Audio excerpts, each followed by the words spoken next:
Tom Osborne Field at Memorial Stadium in Lincoln. This is the 360th consecutive sellout dating back to 1962, an ongoing NCAA record as the 9th-ranked Buckeyes coming to town to take on the Cornhuskers of Nebraska. Hi, everybody. I'm Gus Johnson along with my partner Joel Klatt, and welcome to Lincoln. And for Ohio State, every year it's simple. Two things they have to accomplish: beat Michigan and win the national championship. Would you say that's right, Ryder? That's it. That's all they got to do. All right, so with that in mind, they have to play well on all three sides of the ball. Last week in their big win over Maryland, offense was great, defense was great.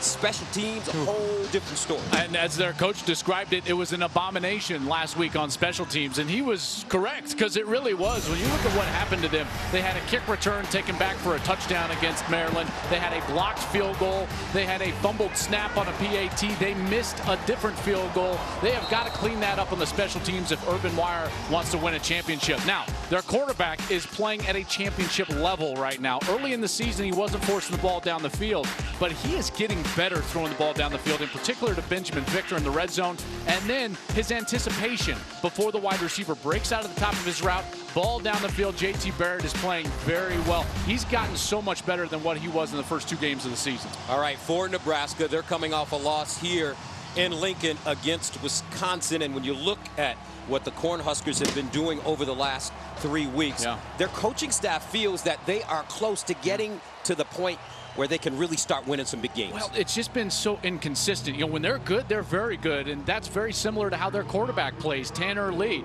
This is a guy that has struggled turning the ball over. You just heard Coach talk about it in the studio. Way too many interceptions, specifically those interceptions that get taken back for touchdowns. He's thrown 4 of those this year. But when he is protected, he is very good getting the ball down the field. He gets it down there with accuracy, and he's got a great wide receiver out there in Stanley Morgan. They're going to have to play at the top end of their game to compete tonight against Ohio State. Nearly perfect to get a win. Lincoln, Nebraska, one of the great environments in all of college football. An NCAA record 359 consecutive sellouts. Over 89,000 in attendance. Ladies and gentlemen, here are the Cornhuskers.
The Ohio State Buckeyes can handle a lot, but can the young ones on this team handle this environment? We'll see right after this.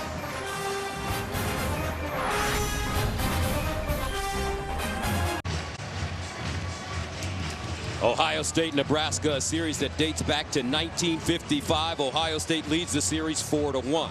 Time now for the best seat in the house, sponsored by eBay. Fill your cart with color. Let's join the third member of our team on the sideline, the All-American girl, Jenny Taft. Gus, thank you. Well, last week, Urban Meyer called his defense stifling, and that has a lot to do with sophomore Nick Bosa, who is quickly making a name for himself on this team. He's leading with 4 sacks, 10 tackles for loss. He is already living up to high expectations. It can be hard to follow in someone's footsteps, especially when that someone is brother Joey Bosa, the Ohio State All-American who's currently playing for the Chargers. I had a chance to ask Nick about their relationship. He said the two are very close. They talk every day. They love the game, and they love Ohio State football. And as for Nick's first trip to Memorial Stadium. He told me he thrives in these kind of atmospheres, this kind of pressure. And Gus, we are about to see what he does today. All right, thank you very much, Jen. Ohio State won the toss, deferred. Nebraska to receive. Buckeyes, Cornhuskers, here we go. And this one goes out of bounds. Following up on what happened last week against Maryland. Special teams. Free kick out of bounds by the kicking team. By rule, the ball will be placed at the 35-yard line. First down. This kickoff team has been, well, to say the least, an abomination, and that's the term their head coach used, Urban Meyer. It's a very specific type of kickoff. They need the ball to land right about inside the 5 at the numbers. They've had trouble with it all season long as their defense now takes the field. So first down and 10 at the 35. Good field position for Nebraska to start this drive. Mikel Wilbon is the deep man. And they give it to him running left. Not a lot of room as he gets back to the line of scrimmage. Draymond Jones with the tackle. So when Nebraska has the football, JK, what's the story? You know, they've had now a rotation at running back, and Devine Ozigbo is a guy that has had 3 straight 100-yard games. They have got to get the run game going against this very stout defensive front 7, which could be the best in all of college football, led by Nick Bosa. This guy is a production machine, in particular on third down. 1-yard gain on the last play, 2nd and 9 to the 36. Jalen Bradley checks in the offset eye, play fake. Here's Lee under pressure, lets it fly, and incomplete. That ball intended for Ty John Lindsay. And when you watch Tanner Lee, the Tulane transfer play, Joel, what comes to your mind about this man's abilities? Well, first of all, when he has gotten some time in the pocket, he is so good throwing the ball down the field. Those intermediate zones, past 12, 15 yards, accurate, has great arm strength. And when he's got that time in the pocket, he can manipulate the secondary players with his eyes and get the ball downfield. However, he's thrown 10 interceptions, 4 pick sixes this season. 3rd and 9 at the 36. Lee drops it off. Wilbon on the screen. Not a lot of room as he dives forward and gets close to the 40. Not enough for a first down. Chris Worley back in action, along with Jalen Holmes making the tackle. And the Huskers will have to kick it away. That's a good first series for that Ohio State defense, that front 7. You know, their main objective coming into this ballgame was to make sure to stop the run and make Nebraska beat and throwing the football. Caleb Lightbourne, who's from the Seattle area, passed up an opportunity to play for the Washington Huskies to come to Lincoln, is the punter. He's at the 25. KJ Hill, the deep man, at his own 20. This one angled toward the near side. And it takes a Nebraska bounce and will die inside the 5. Very good special teams play for Lightbourne as he drills it 58 yards. So coming on the field for Ohio State, Joe Thomas Barrett, JT Barrett. What's the story when he and the Buckeyes have the rock? You know, such an interesting scenario. This is going to be the first game in the Urban Meyer era where they have lost a starter on the offensive line. Last week, Brandon Bowen broke his left leg, and now they're going to have a rotation at the right guard spot. We will see who it is. It looks like Demetrius Knox in there. And on the defensive side, they're also dealing with injuries. You've got Antonio Reed out, Aaron Williams out. They're going to have new safeties in there against this passing game of Ohio State. Last year against Nebraska, JT Barrett threw for 290 yards and 4 touchdowns. He'll start from his own 4, and he'll pitch it. J.K. Dobbins, the sensational freshman, gets around the corner. And he'll pick up 6.5, maybe 7 on the play. Well, J.T. Barrett and this offense this year have been moving with faster tempo, and they're going to do that here on the first series, trying to get a rhythm, get up of the shadow of their own end zone. 2 weeks ago, he became Ohio State's all-time pass yards leader, passing the great Art Schlichter. Barrett throwing on the move and incomplete. Harris Campbell had 2 hands on the football, just couldn't haul it in. And that'll bring up 3rd down and short. The wind is swirling down on the field. It had picked up about a half an hour before kick, and you've already seen it affect the kickoff. It affected the punt, and now the first pass for J.T. Barrett, as some of these players will have to deal with all night. 3rd down and 2 at the 12. Barrett, a very effective runner. Ball in motion, and Barrett runs it. First down, Ohio State, as he gets to the 20. You know, in that down and distance, that quarterback run is almost like the whoopee for Urban Meyer. You know, like a blankie for a kid. It's like Urban Meyer's whoopee. He loves to run all the way back. What's a whoopee? Oh, you know, it can be like the putter that you love to use, like an old putter, or a blankie for a kid. Just makes you feel warm and cuddly. They'll throw it out wide to Dobbins. Dobbins breaks it in. Another first down for the Buckeyes. J.K. Dobbins, what a talented player. Carlos Davis with the tackle. He's from LaGrange, Texas, 5'10", 208 freshman. I'll tell you what, his ability down the field to make moves, make people miss. 35, gets up to the 37 before being brought down by Joshua Kalu. His tempo is very quick right now for Ohio State. Mike Weber in, the sophomore. J.K. Dobbins as well. 2nd and 3 from the 37. They'll swing it out. Oh, and Campbell got drilled. Very good tackle to DiCaprio Boodle. Campbell still down on the ground. DiCaprio Boodle is a redshirt freshman. He's one of the players that came in for the injured Antonio Reed and Aaron Williams. He's normally a corner, starting his first game at the safety position, and just an incredible hit and play with anticipation there in the slot. Boodle out of Southridge High School in Miami. You know, I'm not convinced he didn't take that ball away. I don't know if that ball actually hit the ground. Paris Campbell, the junior from Akron, one of their great playmakers. Slow to get up, and we'll take a break. 12:05 to play in the first quarter. Nebraska trying to bring some early pain to the Bucks. Back after this.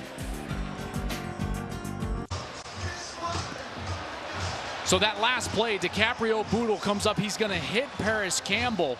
The question becomes, did Paris Campbell complete the catch? Is he a runner? Because then his shin would put him down. If not, that ball may be live, and that could be an interception. And it's just a matter of if the nose of the football actually hit the turf or not, creating an incompletion. Very tough to tell. It looked like the nose hit the turf, Joel. It did, didn't it? I mean, it did not look like the nose of the ball hit the turf. And to me, Gus, it doesn't look like Paris Campbell has secured the ball. So at that point, I don't believe he is a runner. Okay, so the shin wouldn't put him down. At that point, then it's just about the ball touching the ground, and it did look like it hit the turf. It did hit the turf. I think it did, yes. But nevertheless, a great hit by DiCaprio Boodle, as Campbell took him some time to get up, get to the sideline. You know, in particular, Boodle is a corner and starting at safety for the first time. Outstanding speed. This guy was a high school track standout, ran 10.6 in the 100-meter. After review, the ruling on the field stands as called. Completed pass, 3rd down. So it's a loss of 1. See, I just don't see that as a completed pass. I mean, when he makes contact, the ball's clearly coming loose. They missed one there. So that makes it 3rd down and 4 at the 36-yard line. Opening series for Ohio State.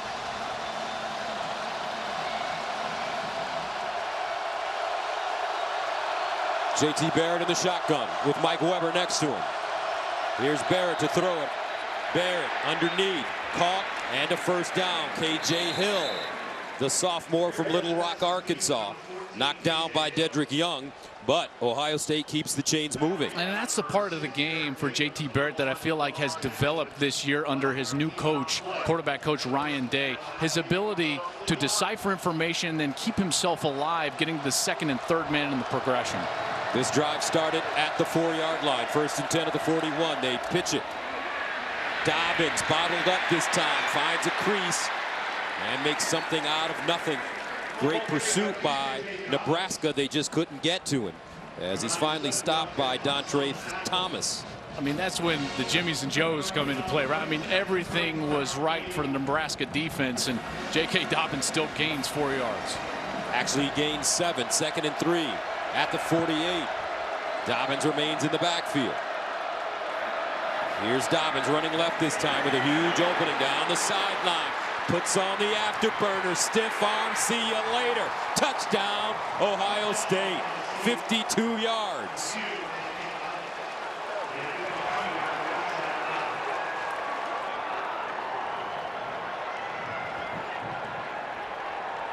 J.K. Dobbins, his 5th rushing touchdown of the year. I just love the block by Rashad Berry, number 13. He's the fullback in there. He gets in there, gets a great block on Muhammad Berry, and then it's all Dobbins down the sideline. There's the stiff arm, gets himself into the end zone. The sensational freshman, ladies and gentlemen. So Sean Nurnberger comes in to attempt the extra point. It's up and good. Ohio State strikes on their first series of the game to take a 7-0 lead on the road. The freshman leading the way.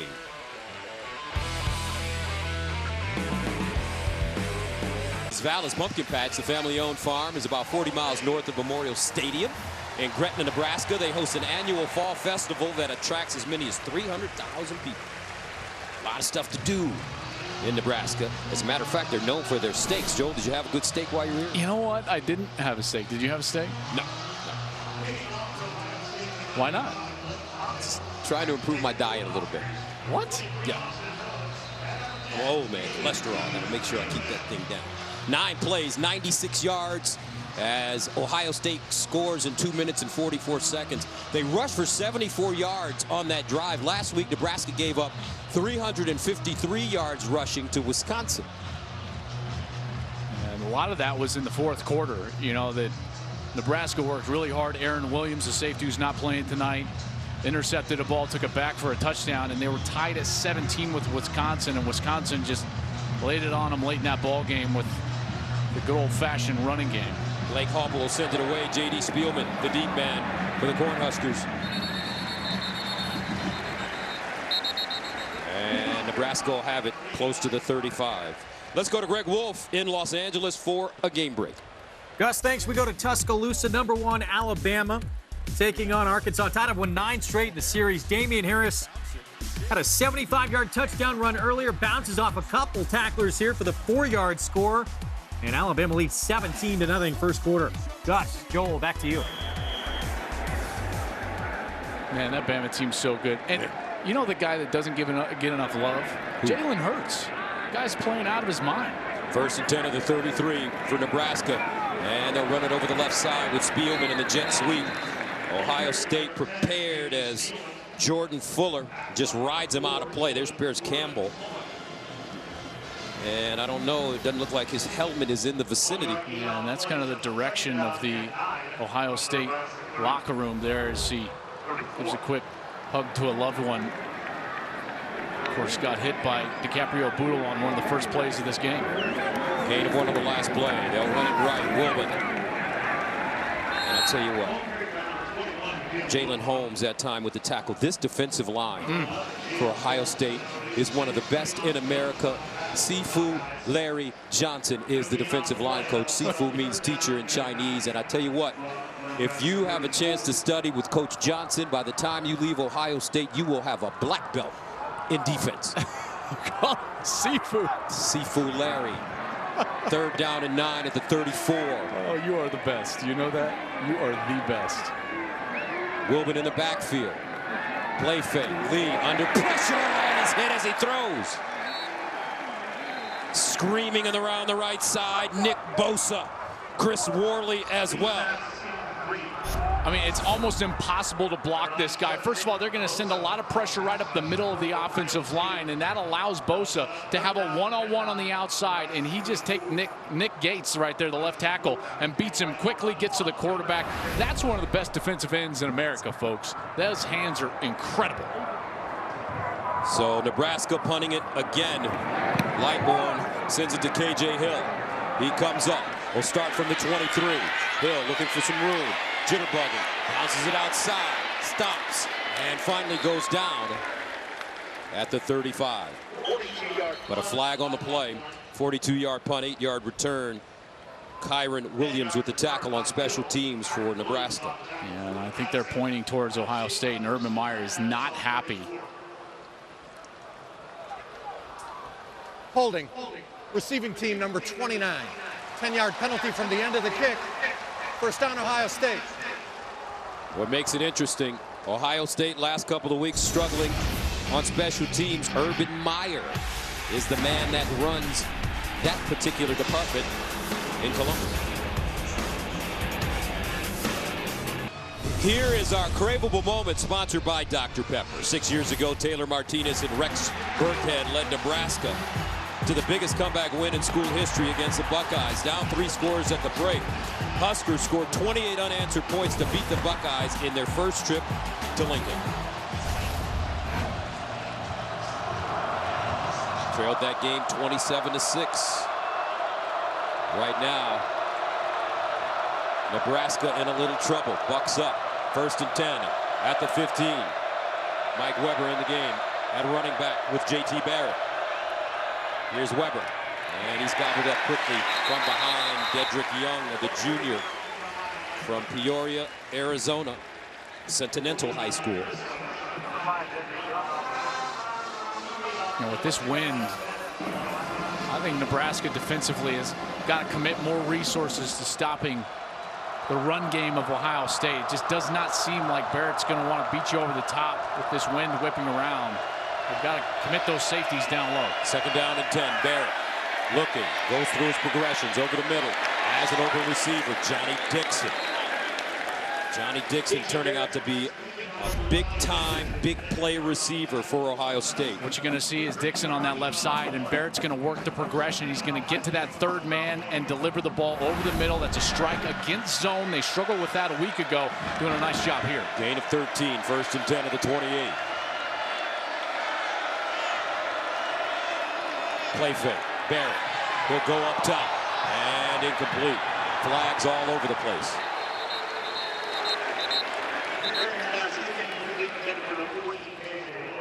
KJ Hill, closest man to the football.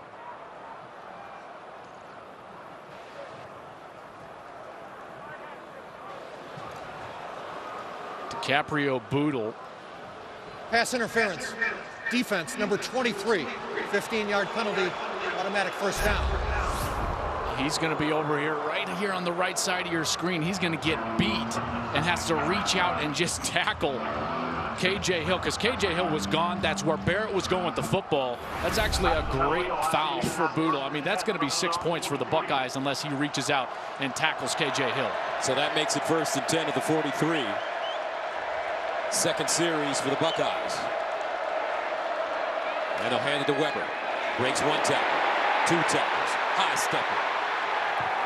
Mike Weber gets to the Nebraska 35 before being dragged down by Joshua Kalu. And you're going to see Mick Stoltenberg. He's the nose guard. He's going to have the shot right there. Missed tackle right there. And then in the 2nd level, another missed tackle, and he's off to the races. That's a 23-yard gain. They look deep and incomplete. Benjamin Victor, the intended receiver. You know what, though? I love the attempt, because for Ohio State, I don't think it's necessarily the shots that they take and actually make, but it's just the fact that they're willing for Urban Meyer. That's going to keep defenses off balance, off of their run game.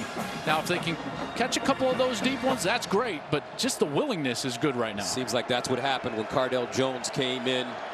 And that magical run began in the Big Ten Championship when he started throwing the ball all the way down the field. You know what then happened? Zeke Elliott was just running all over everybody. That's right. 2nd down and 10 at the 34. Weber goes right. There is a shoulder. He'll pick up a couple. Mike Weber has been dealing with a tender hamstring. They wanted him to have surgery. He elected not to do it. Rehabbed it. He's back. Had a big game against Rutgers, 3 touchdowns.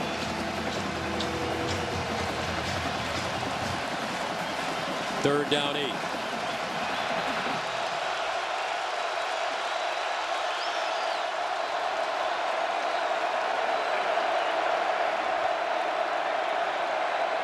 Here's Barrett. Looking for the 1st down. Steps up in the pocket. He'll run it. Picks up a 1st and more. Barrett still on the move and finally goes down at the 13. DiCaprio Boodle with the tackle, but J.T. Barrett on 3rd and 8 gets 19 yards. They're running man coverage. Those linebackers took off with their running back responsibility. Barrett saw it, recognized it, and exposed it. 1st down and 10 at the Nebraska 13. And Weber, this time he's not backwards. Marcus Newby as well as Ben Stilley combining on the tackle. You know, in the last couple of weeks down here in the red zone areas, we've seen Ohio State throw the ball with good precision into the end zone, giving themselves a chance on the post route. 2nd and 10 at the 13-yard line.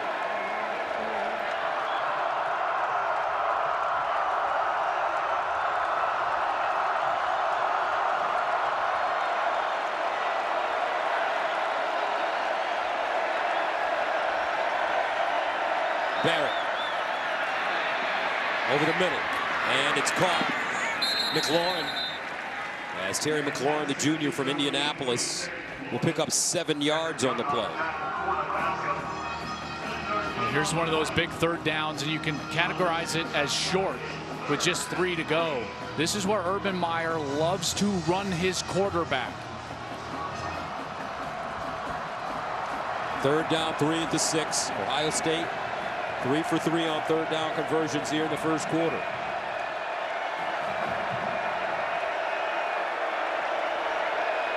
Barrett sprints out, squares his shoulders, decides to run, and scores a touchdown.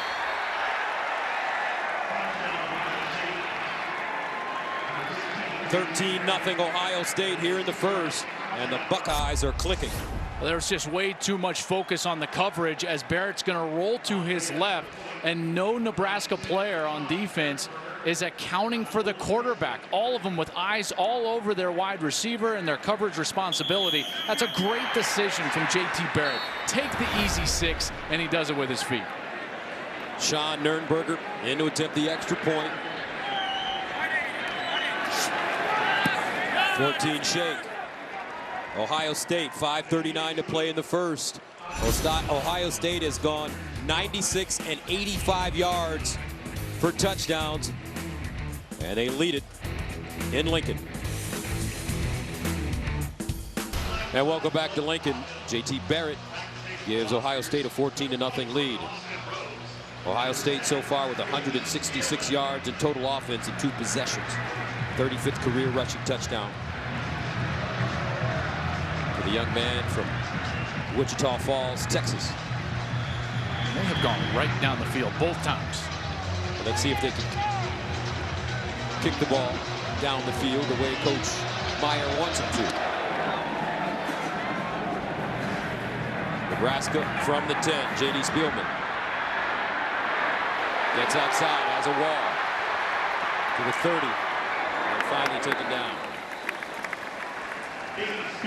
Very good run for Spielman as Justin Hillard makes the tackle on special teams. But these are 2 historic programs. Take a look at these numbers, folks. Ohio State, Nebraska, 891 wins for the Bucks, 892 for the Cornhuskers, 6 national championships, 5 for Nebraska, 7 Heisman winners, 4th and 5th in NCAA history. Ohio State going for their 500th Big Ten win today. They're on 499. Michigan got their 500th today as well against Indiana. 1st and 10 at the 29. Lead underneath. Caught. And a positive for Tanner Lee. I mean, they have got to move the ball here, if for nothing else, to give their defense a rest. Tanner Lee has got to get the quick game going, which they do there, some short passing game. But it's twofold, really. You've got to run the football against this front if you can, but then you've also got to throw the ball quickly on the perimeter to try to negate the rush of that front 4. Divine Ozigbo comes in. They give it to him. Ozigbo slicing through the hole. He'll pick up a couple. Divine Ozigbo from Saxe, Texas. He had a great game last week against Wisconsin. Ran for over 100 yards in his first career start, 112 to be exact. Powerful, elusive. He can catch the ball out of the backfield. He was a track athlete in high school. I've loved the way that he is patient behind the line of scrimmage, picks that hole, and then exploits it with power and speed. Originally committed to Iowa State, but Nebraska came calling, and he reversed his decision. So a timeout on the field. Ohio State calls their first. Buckeyes lead it 14-0.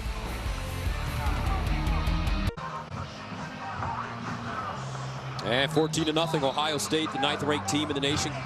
Tell you what, Teams are falling now as we hit the second half of the year. Syracuse with that dramatic win over Clemson yesterday. Wow. I mean, listen, it's not great if you're a Clemson fan. It's great if you're a college football fan, and not because Clemson lost, but because of the environment there at Syracuse. That was great for Dino Babers, and then congratulations to Justin Wilcox and the Cal Bears, the big win last night against Washington State. 3rd down and 2. Lee looking for the first down, has it.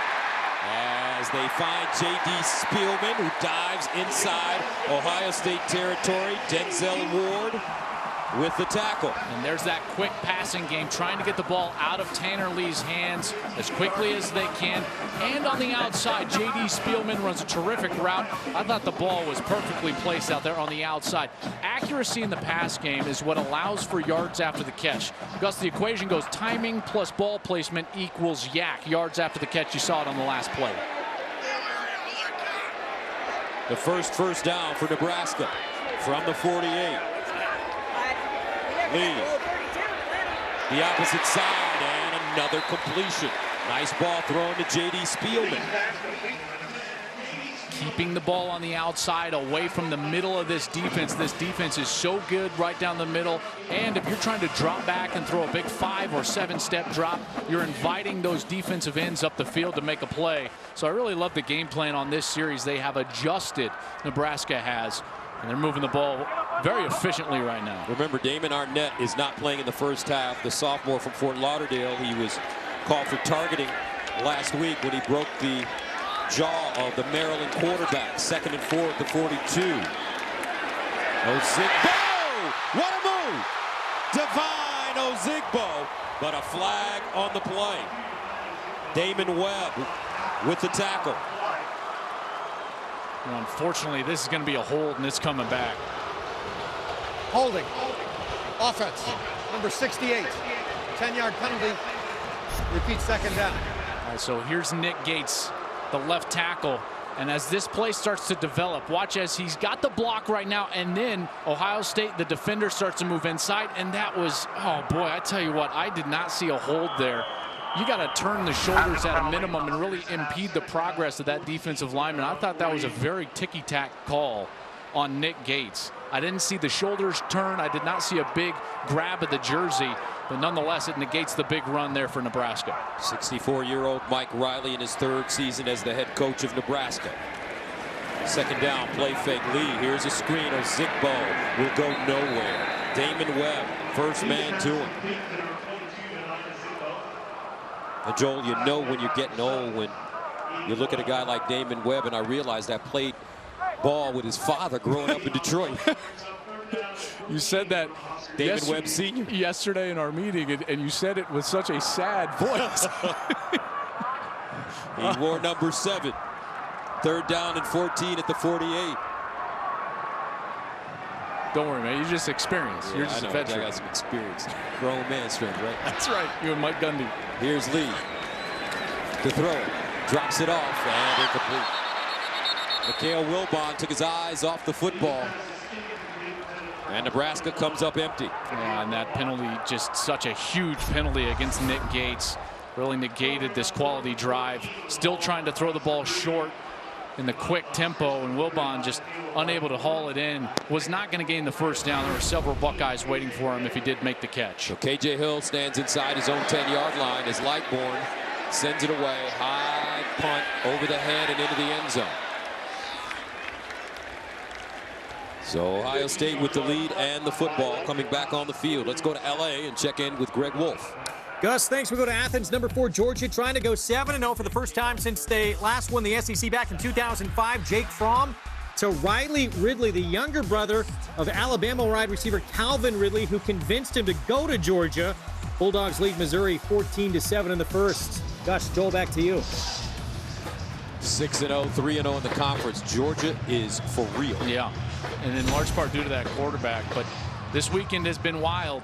Started on Friday the 13th. Clemson, Washington State go down. Auburn gets upset by LSU. How about LSU bouncing back after that horrific loss to Troy? 1st and 10 at the 20.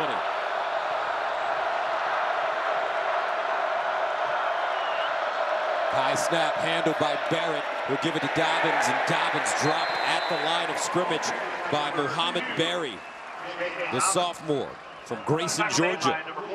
What Buckeye fans saw last year was an offense that if they were not able to run the ball on a first down like what we just saw, they didn't have many answers off of that. But because Kevin Wilson comes from Indiana as the coordinator and Ryan Day, they've got more wrinkles now, and it starts with the mesh passing game that they've incorporated into this system. 2nd and 9 to the 21. J.T. Barrett to throw it. Winds up. Delivers out of bounds at the 45. Austin Mack ran a great route. Wide open. I love the route. You called it, Gus, because he takes him inside and then goes all the way back outside. The key there is getting his eyes back to the quarterback when he's faking the inside portion of that route. It forces the defensive back to commit. 22-yard gain, play action. He'll drop it off near side. Dobbins chopping his feet, hopping, and he'll get to midfield. And this is exactly what I'm talking about, is the layers and depth now that this offense has. That concept that we saw there for the first down to Austin Mack, that was a Kevin Wilson, Indiana concept. Big drop back throw, double move on the outside, they get the first down. Gain of 8, 2nd and 2. And they'll pick up the first down easily. J.K. Dobbins. Mohamed Berry stops him, but he'll pick up the first. 3rd series for Ohio State. They're playing fast, late substitutions. This is going to be a penalty against Nebraska. Guys unable to get off the field.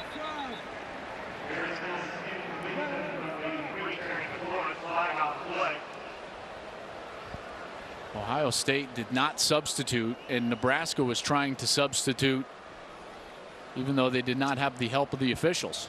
Illegal substitution. Defense had more than 11 players on the field at the snap.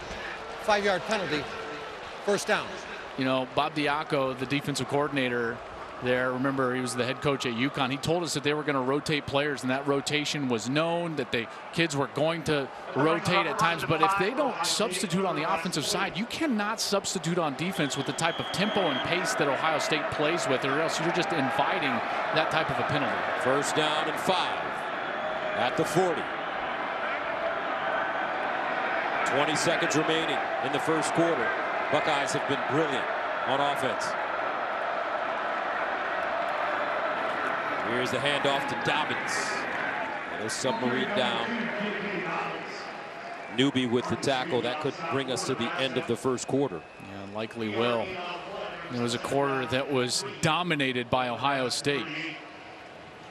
203 yards in total offense in the first quarter for the Buckeyes. And they continue to drive back to Lincoln right after this.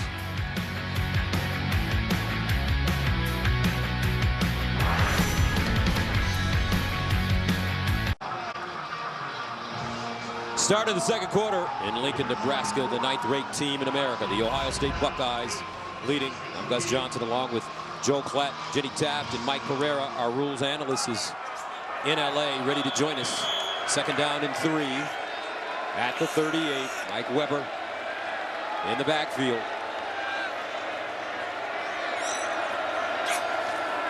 J.T. Barrett with time, delivers down the field.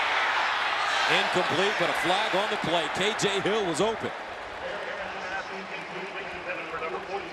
And another interference call against Nebraska. Lamar Jackson. Or make that DiCaprio. Pass interference. Defense number 23.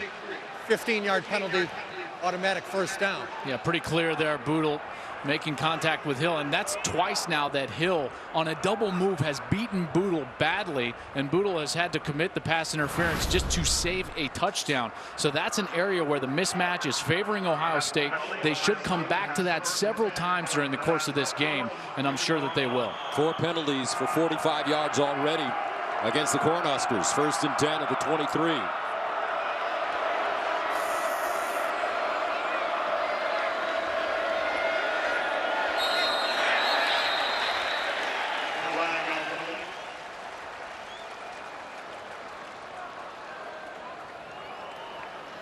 False start.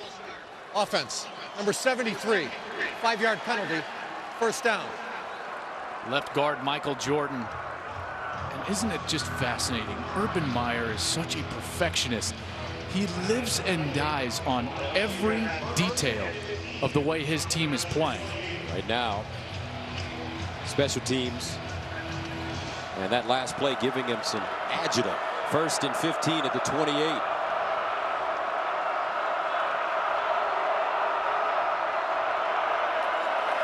J.T. Barrett, pump fake. All day to throw, spins out of trouble. Still with time. Dancing, fires, on the move. Caught, out of bounds. What a play. J.K. Dobbins. What a play by that offensive line, Joel Klatt. What kind of time he had. He had all sorts of time, but then you got to see the elusiveness as well, because first he gets away, then he sees the opening. There's a defender in a bind. He exploits it, forces him to make a decision, then dumps it right over his head. That's a gain of 17. The question will be if Dobbins was in that completion. He was backing up, kind of backpedaling, I'm sure, in that sense.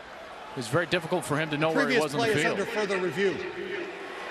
And I don't know, Joel, I like the way this passing game is going for Ohio State as they continue to grow and evolve from week to week. Yeah, and he's going to have to get that entire foot in bounds. Looks like he got the right toe, didn't he? Yeah, it did, but that's going to be difficult, because with the right foot it looks like he gets a toe, but the left foot he would have had to complete that entire step, which means the toe and heel would have had to land in bounds. So that right foot was the one down first. And it looks like he probably drugged the right toe. If that's the case, they will give him the catch, and they will say he secured it, drugged the right toe before the left foot hit out of bounds. All right, let's go to Los Angeles, where Mike Pereira, always Natalie attired, is standing by. Mike, what do you think about this play? Hey, Gus and Joel, this is the interesting one, because you're right about the toe heel. And when you're looking at the right foot, however, people say, well, how could you ever drag the toe? But he does get a bit of a drag on that right toe that's down first. And you get to see that. Then you get a drag, but the left foot does come down. Then that heel goes out of bounds. I don't know. This is a tough one. I think you've got to leave this as a catch. After review, the ruling on the field is confirmed. It is a catch. First down. Mike, thank you very much. Obviously, this is not your first picnic. Mike Pereira. So a 17-yard gain will stand. J.K. Dobbins, he can run the ball, he can catch it out of the backfield. Folks, he's only a freshman. And how about Barrett, though? Barrett, you know, for the first time maybe in his career, Gus, toying with the defense in the passing game. The guy is markedly better than he was early this season. 1st and 10 at the 11. Barrett hands it off. Dobbins bounces it outside, now cuts it in. And he will go down close to the 5 as Joshua Kalu chops him down. You know, I don't know if their formation was correct. There was a flag down on the far side, and that's why the two linesmen are actually going to get together and discuss where the wide receivers were aligned on the far side.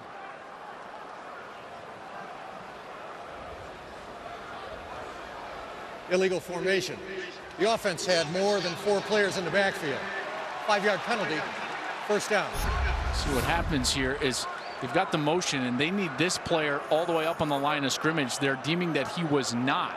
Therefore, there's too many men in the backfield, and they draw the flag on the opposite side. Myers not going to be happy about that.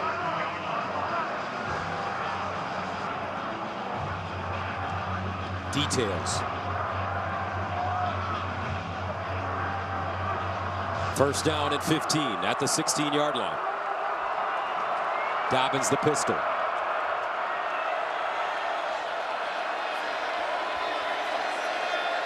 J.T. Barrett to throw. Steps up. Dances. And we dump it out of play. And Nebraska brought the corner blitz from that left side of the offense as J.T. Barrett is looking at it, and they picked it up. J.K. Dobbins did a nice job. Barrett was looking that way, trying to throw the ball, but excellent coverage by Joshua Kalu, the senior from Houston, Texas, and Barrett had nowhere to go with the ball. Carlos Davis with some pressure. 2nd and 15 at the 16.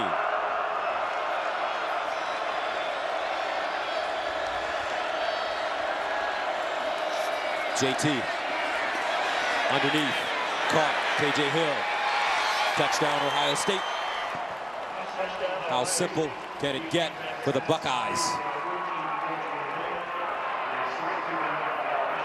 On the road. They're going to clear out this entire side. Watch these routes, and then the entire defense is going to clear out, and this is where you get the crossing route coming over from the left side.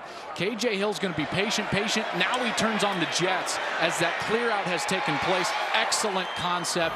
Easy touchdown again for Ohio State, toying with right now the Nebraska defense. Nurnberger, and it's good. 21 shake. Ohio State dominating performance.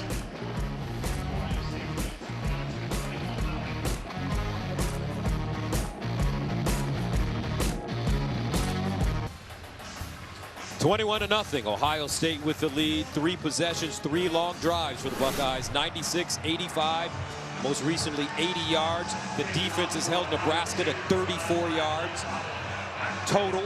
J.T. Barrett, a passing touchdown and a rushing touchdown. You know, if he keeps playing like this, I know it's very in vogue early in the season to say, hey, J.T. Barrett is what's wrong with Ohio State. If he keeps playing like this, Gus, he's going to wind up in New York as a Heisman finalist. That's how well he is playing right now. This ball kicked out of the end zone for a touchback. Let's go to L.A. and check in with Greg Wolf for a game break. All right, we go back to Sanford Stadium. This could be a high-scoring night in Athens. Number 4, Georgia and Missouri. Sonny Michel untouched. 36-yard touchdown, and Georgia goes back on top. 21-14, second quarter. Gus, Joel, back to you. Georgia, the 4th-ranked team in the nation. So with Clemson losing, if the Bulldogs win that game, they'll move up. As well as if the Buckeyes are able to win this game, they will move up as well. 1st and 10 at the 25. Ozigbo in the backfield. Play fake. No, they hand it off to Ozigbo. And he finds some running room. Sam Hubbard, the money man, with the tackle. Got to soften up the middle of that defense so that Nebraska can get to what they want, which is the deep play action pass. It's so difficult to do that if you haven't established the run first. They have not been able to do that. 3 punts in their opening 3 possessions of this game. Gain of 4 on the last play. 2nd and 6 at the 29.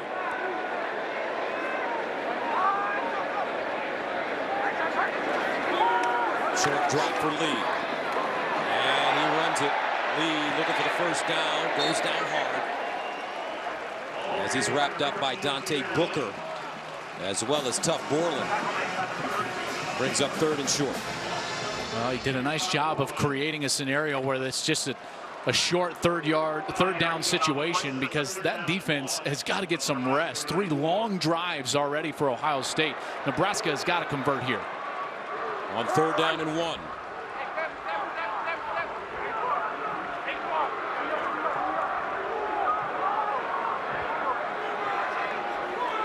Ozigbo looking for the first down, and he will not get it. That defensive line holding up. Dante Booker got him by the ankle, as Sam Hubbard was there as well. I just love watch the linebackers as they are reading this play out, and then the defensive line does a great job of keeping the offensive line off of them. And then there's Jerome Baker, had the monster game a week ago, had a touchdown after the Nick Bosa strip sack, and he continues to play there with a 3rd down stop. KJ Hill ready to return it again, and a flag on the play. Fair caught at the 24. Hold up, let's see. Here comes a call. Didn't look like Ohio State jumped off sides. It might be a formation. Illegal formation. The kicking team had more than 4 players in the backfield. The 5-yard penalty will be assessed at the succeeding spot. First down. 11:43 to play in the second quarter. Coming up, Lincoln, Nebraska, the scene. The Ohio State Buckeyes, 9th ranked in the nation, 5-1. Their only loss coming to Oklahoma at home, week 2. Different ball club, though. Right now, 1st and 10 of the 29. This offense percolating early. Weber sidesteps, leans forward, And Weber picks up 5. Cedric King with the tackle. Here's another new wrinkle of this system is that they're using their tight ends as fullbacks. That's Rashad Berry. We've seen that a couple of different times, and they're using this kind of lead zone. He leads up onto the linebacker. That's something that is fairly new for this offense, and it's a wrinkle that has really increased the efficiency of the run game. They call it a 7-yard gain. 2nd and 3 at the 36. Weber again, hopping, 1st down. Mike Weber, offensive freshman of the year last year in the Big Ten for Ohio State. And another great block by Rashad Berry. 1st down at the 41 after the 5-yard gain. J.T. Barrett over the middle, caught, another 1st down. Benjamin Victor. His ability, J.T. Barrett's ability to get to the 3rd man in the progression right now is as good as it's ever been in his career. He's reading the 2 underneath routes. They're running that mesh concept. The mesh concept means that they're running one wide receiver from one side of the formation, the other from the opposite side of the formation, both across the center of the ball, and then they've got a guy over the top right in the middle, and that's who he keeps hitting. 11 of 14, 118 yards passing for Barrett. And we're just in the 2nd quarter. Weber over the left side. This time he'll be tackled for a loss. Well done by the Nebraska defense. Chris Weber, 1st man to him. Great play there from Chris Weber, senior from Omaha, Nebraska, former walk-on.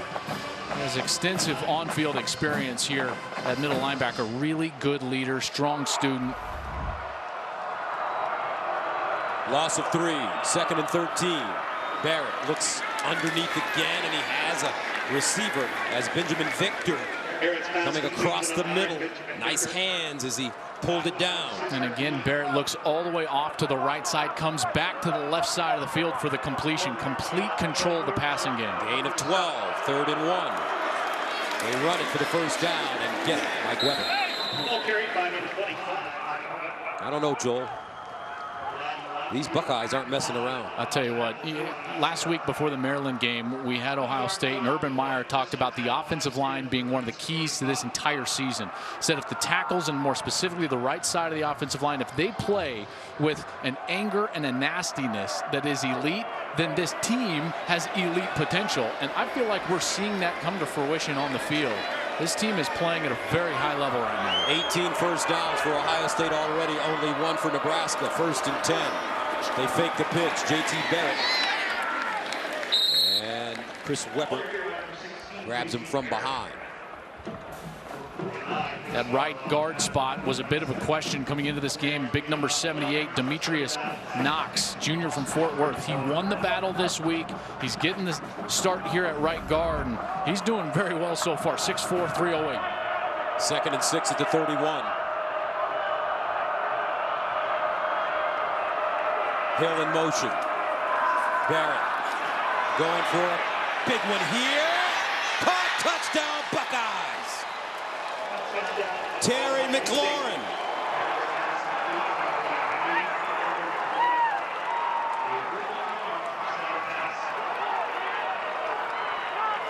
Who says 16 can't throw the ball down the field? Just a beautiful route by McLaurin. Breaks to the outside, ball's thrown on time to the outside. Beautiful execution on the corner route, and another easy touchdown for Ohio State. This passing game has not looked this good since Cardell Jones, and those Buckeyes were on their roll to the national championship. Extra point good. 8:20 to play, 2nd quarter. J.T. Barrett, 2 touchdown passes, 1 rushing touchdown.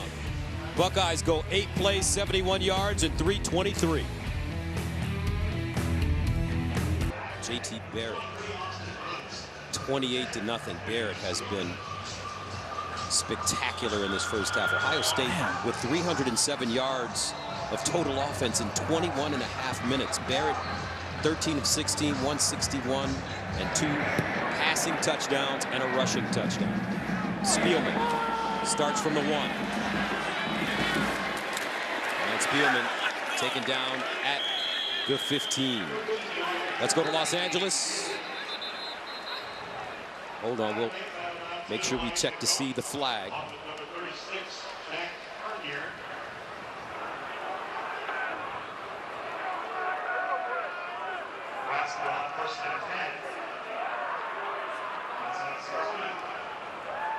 During the return, holding receiving team number 81. Half the distance to the goal. First down. All right, now let's check in with Greg Wolf in Los Angeles. Gus, thanks. We go back to Tuscaloosa. Joel had mentioned Jalen Hurts not getting the credit he deserves. This should help. He does it on his own. 11-yard touchdown. He has 13 total touchdowns on the season without a turnover. Alabama leads 24-0 second quarter. Gus, Joel, back to you. He's throwing the ball better, Hurts is, this year. His passing numbers have improved. He's the leading rusher coming into this week. Just a true sophomore, sensational player. And boy, if they get that kind of play out of their quarterback, they're going to be tough to beat. First down and 10 at the 8-yard line. Tanner Lee throws to the sideline. This ball is caught. Stanley Morgan. Morgan is a terrific receiver. Denzel Ward making the tackle. Ward was ejected last week for targeting a penalty that Urban Meyer had a big problem with during our conference call this week. Well, Denzel had a problem because there was barbecue. He didn't get invited. And Urban had a problem. It was a poor call. The Big Ten has admitted as such. He should have never been ejected. It was not targeting. And Urban Meyer, he wants the conference to stand up and actually talk about the officials that were making the poor decision. On 2nd and 2.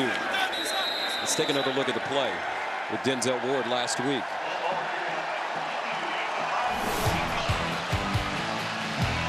That was the hit, and I know it looks bad, real speed, but look, head to the side, shoulder to the chest, did everything right.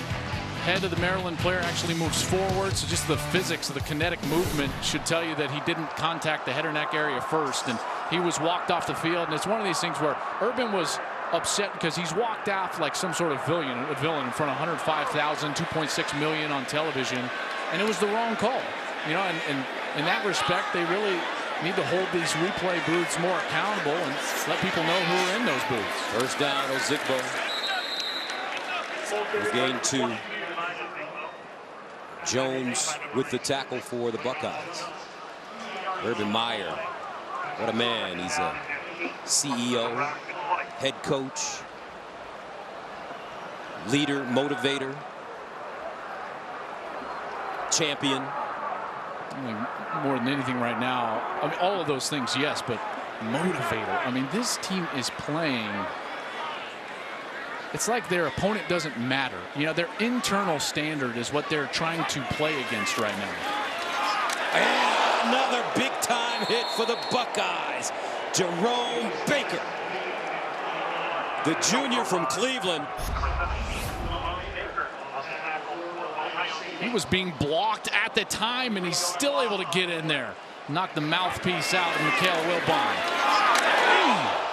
I mean, this team is playing like they're taking things personally. Yeah, you know, they sure are. And Urban Meyer's got to be pleased with that. He's going to certainly try to find something wrong, like special teams or something. But this offense and defense has nearly played a perfect half. Third down and 11 at the 17. Tanner Lee lines up over the middle. Caught, and watch out. J.D. Spielman. And he goes down at the 40. That was a great ball from Tanner Lee. First, he gets enough time. Ohio State's trying to run a little bit of a stunt, crossing the defensive lineman, but Lee gets enough time, moves up in the pocket, and delivers a strike down the field. Jordan Fuller, number 4 for Ohio State, saves the touchdown with that grab of the right leg of J.D. Spielman, who's got some jets to him. A 38-yard gain for Spielman. He had a career-high 6 catches for 79 yards against Wisconsin last week. First and 10 at the 45. Lee looking over the middle, and it's caught for another positive gain. This time, Pierson-El with the reception. DeMornay Pierson-El, senior from Virginia. He came in with 24 catches on the year. He's been trying to get healthy. A couple of years ago, this guy was one of the more dynamic punt returners and wide receivers in the country. He had a terrible knee injury, and he's tried to get healthy ever since. They feel like he's at that point where he can be a game breaker right now. 2nd down and 7 at the 42. Delayed handoff. Ozigbo. It'll gain a yard and a half. Ohio State doing well against the run as Jordan Fuller makes a tackle there. You know, this is a down and distance and a spot on the field where you're thinking that you may have 4 downs in your pocket. You know, you might not punt this ball, in particular down 28-0, just on the plus side here at about the 41-yard line, and you might have 2 downs in your pocket if you're Tanner Lee. 3rd down and 5 at the 40-yard line. Empty backfield for Lee. Underneath, incomplete. Spielman the intended receiver, and that'll bring up 4th down and 5. Fuller covering. Looks like Nebraska will go for it. You know, that's where I'm surprised. I know that they haven't had a lot of success running the football, but if you're going to go for it on 4th down, that's why I feel rushing the ball on 3rd down gives you a little bit better chance here on 4th down to move the chains. 4th and 5.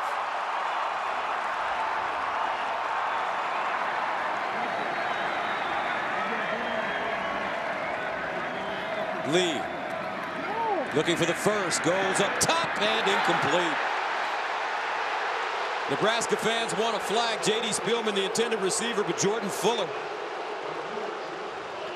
right there, and the Cornhuskers turn it over on downs. Ohio State with the ball right after this.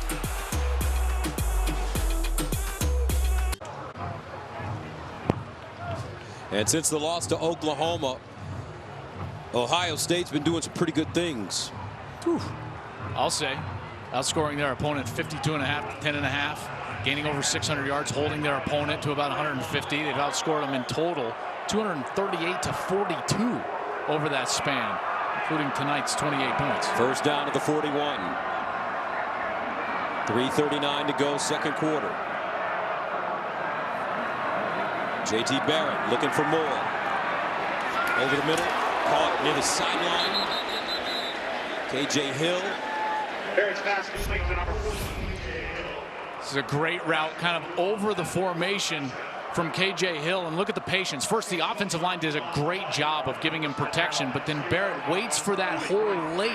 It opens up, even took a big hit there, and mouthpiece knocked out, holds on to it. Gain of 16, 1st down at the 43. Barrett sprinting out of the pocket, throws in a room, and it's caught out of bounds. Austin Mack with the reception as he got a foot in, and that's a 5-yard gain.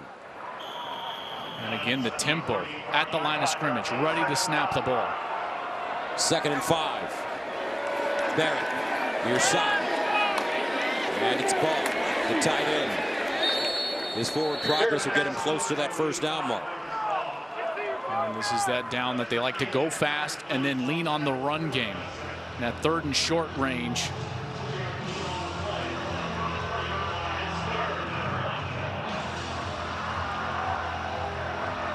Meyer.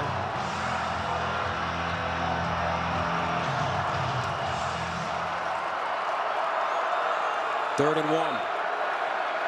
Dobbins in the backfield.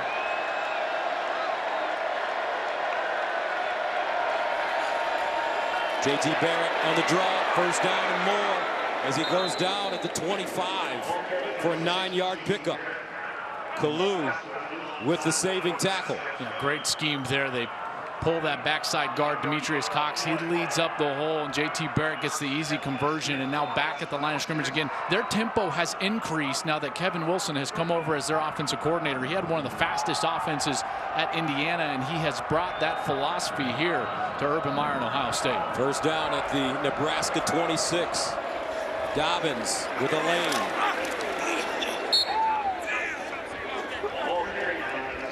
There's Kevin Wilson right here, and Coach Wilson is a wealth of knowledge, not just on the offensive side, but also as a head coach. 2nd down and 4.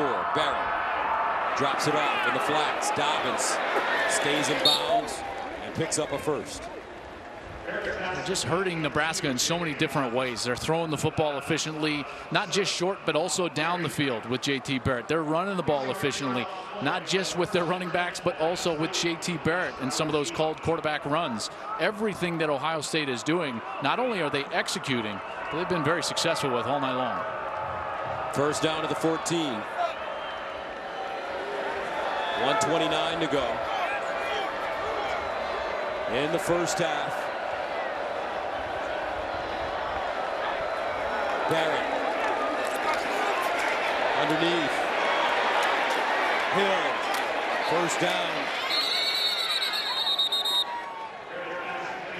Ohio State knocking on the door once again. They're going to go fast here and try to get Nebraska sleeping and snap this ball quickly here inside the 5-yard line. After the 11-yard pickup, first and goal at the 3. Dobbins, no, Barrett, touchdown Buckeyes. His second rushing touchdown of the first half. Bloodthirsty Buckeyes hanging out in Lincoln this week. You're going to get the commitment from all 3 of those players, and Barrett is going to see the lane on the outside. All the Nebraska defenders squeeze down. You've got a defender here on the outside that stays wide. Easy touchdown again for J.T. Barrett. A minute and 10 remaining. Nurnberger in for the extra point. 35-0. Ohio State sending a clear message around the country.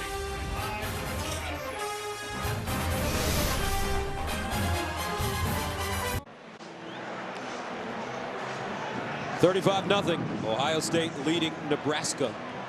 Closing moments of the first half. Don't forget, coming up next, Rob Stone, Dave Wanstead, Robert Smith, and Matt Leinart are standing by with the State Farm halftime show.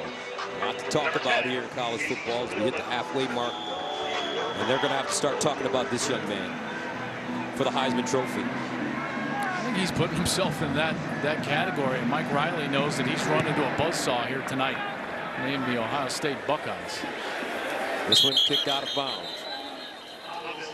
Next on FS1, Royce Freeman and the Oregon Ducks fly south to Palo Alto to take on Bryce Love and the 23rd ranked Stanford Cardinal. It's college football action tonight on FS1.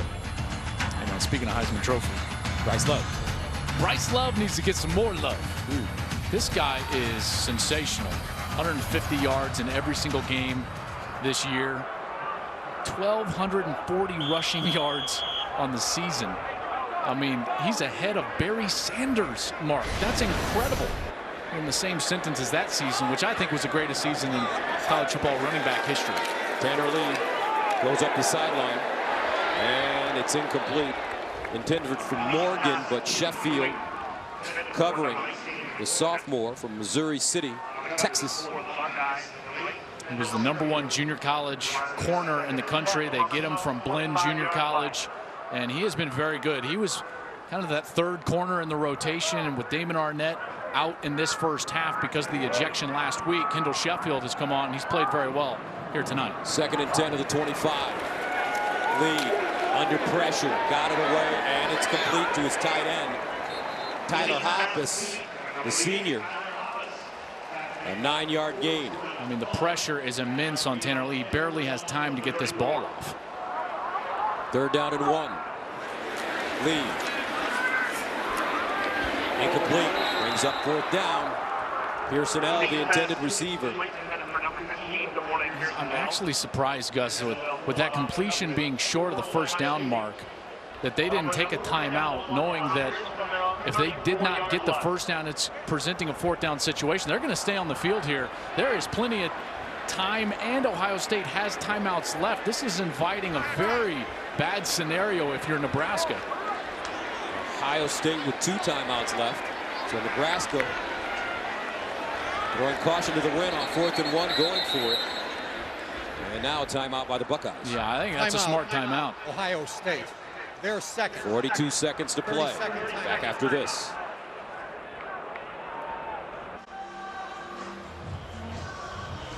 In the Huddle is brought to you by SoFi, the preferred financial partner of the Big Ten Conference. Well, in this huddle for Ohio State, they're talking about selling out for this 4th down stop. If they can get this stop, their offense is primed to potentially go down and score before the half. Look for an all-out blitz here with man coverage on the outside. There's Greg Schiano. He's going to be aggressive here. There's no doubt. Let's see if Nebraska just tries to pull him offside. No, they snap it. On 4th and 1 to the sideline. First down. That's a great completion from Tanner Lee. Spielman.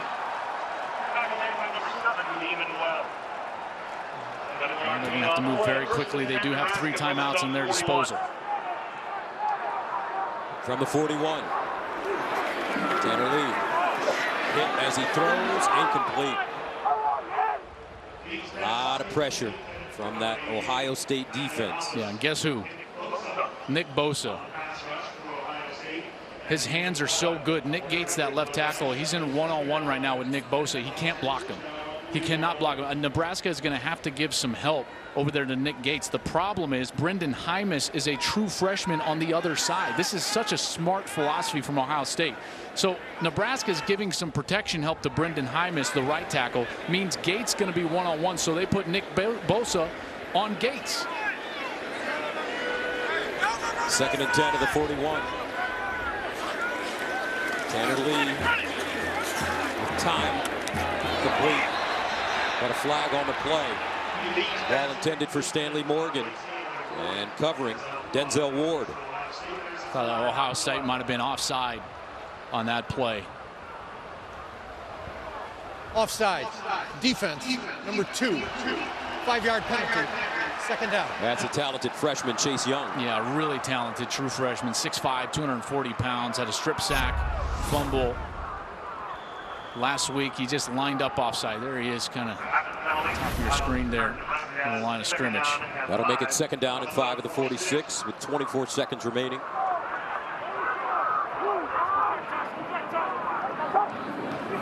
Lee. First down.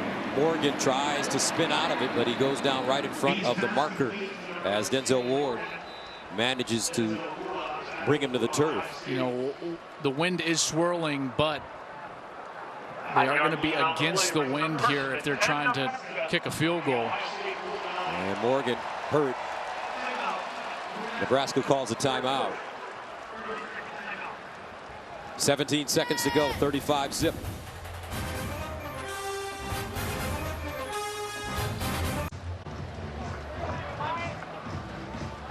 $35-0. Ohio State 5-1 on the season, ranked 9th in the nation, and they will certainly move up based on some of the teams that lost this week if they're able to win this game.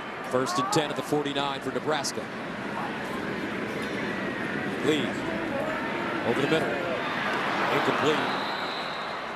Some good coverage as Spielman was the intended receiver. Jordan Fuller right in his hip pocket. Well, now you're getting to the point with 12 seconds. I know you got 2 timeouts, so you can work any part of the field, but now it's about where do you need to get the ball to attempt a field goal legitimately. I think they need to get the ball all the way to the 30, maybe even the 25.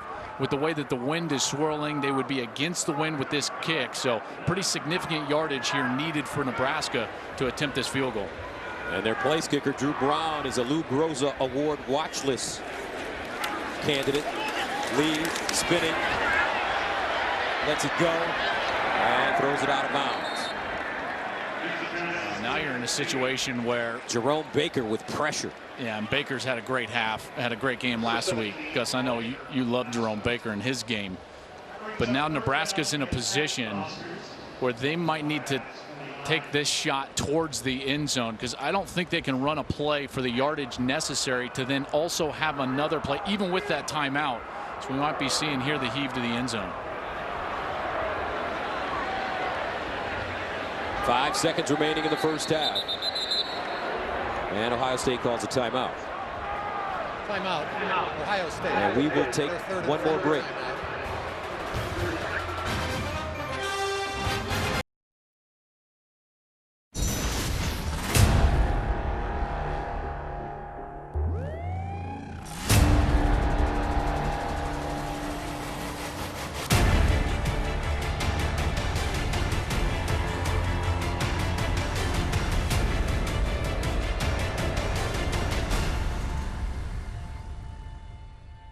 Welcome back to Lincoln, Nebraska. Our halftime score, Ohio State 35.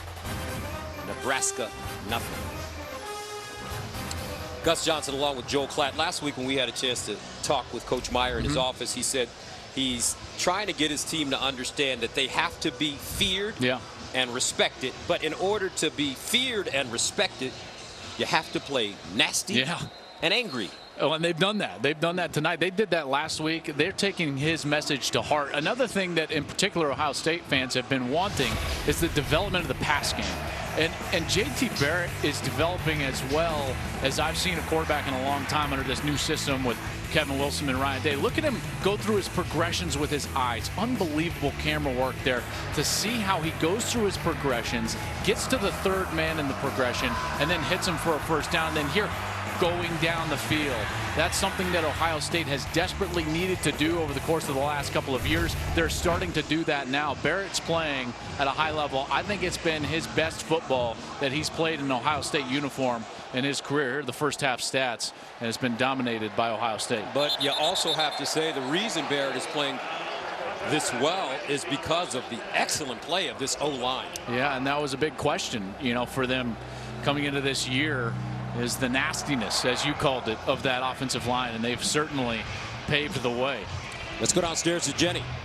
Well, the message, Gus, from Coach Riley was all about not worrying about the scoreboard. He did tell me Stanley Morgan Jr. is questionable. He's dealing with a hip injury, and he just said right now we start again. But as for Coach Meyer, he almost gave me like, are you really going to ask me how I feel about the first half? Yes, I'm pleased with what I've seen. I'm pleased with the energy. He was yelling at his guys to run faster back on the field. He is always looking for more from his team. All right, Jenny, thank you very much. First down. This is Dobbins, cuts it inside. And J.K. Dobbins with another good run. Carlos Davis with the tackle, and it's a gain of 7. That's not what you want to see, is Dobbins hobbling a little bit. I know they've got great depth with Mike Weber, but Dobbins has been so effective during the course of this season. Came into this game rushing for over 7.5 yards per carry. Weber back in. DeMario McCall also available. Dobbins tonight, 8 carries, 87 yards and a touchdown. If you're Ohio State, you do not want to see complacency enter into this offense. They were nearly perfect in the first half. We'll see if they can keep that streak alive here. Second down and 3. And it's Weber. First down. Ohio State. Ball carried by number 25, Mike Weber. Stoutenberg with the tackle for the Cornhuskers. That offensive line has been so good. They've been able to hold up in pass protection. Barrett's had time to get to that second and third wide receiver in the progression, and then they've been able to run the football with great efficiency as well. First down and 10. Ohio State opening series of the second half.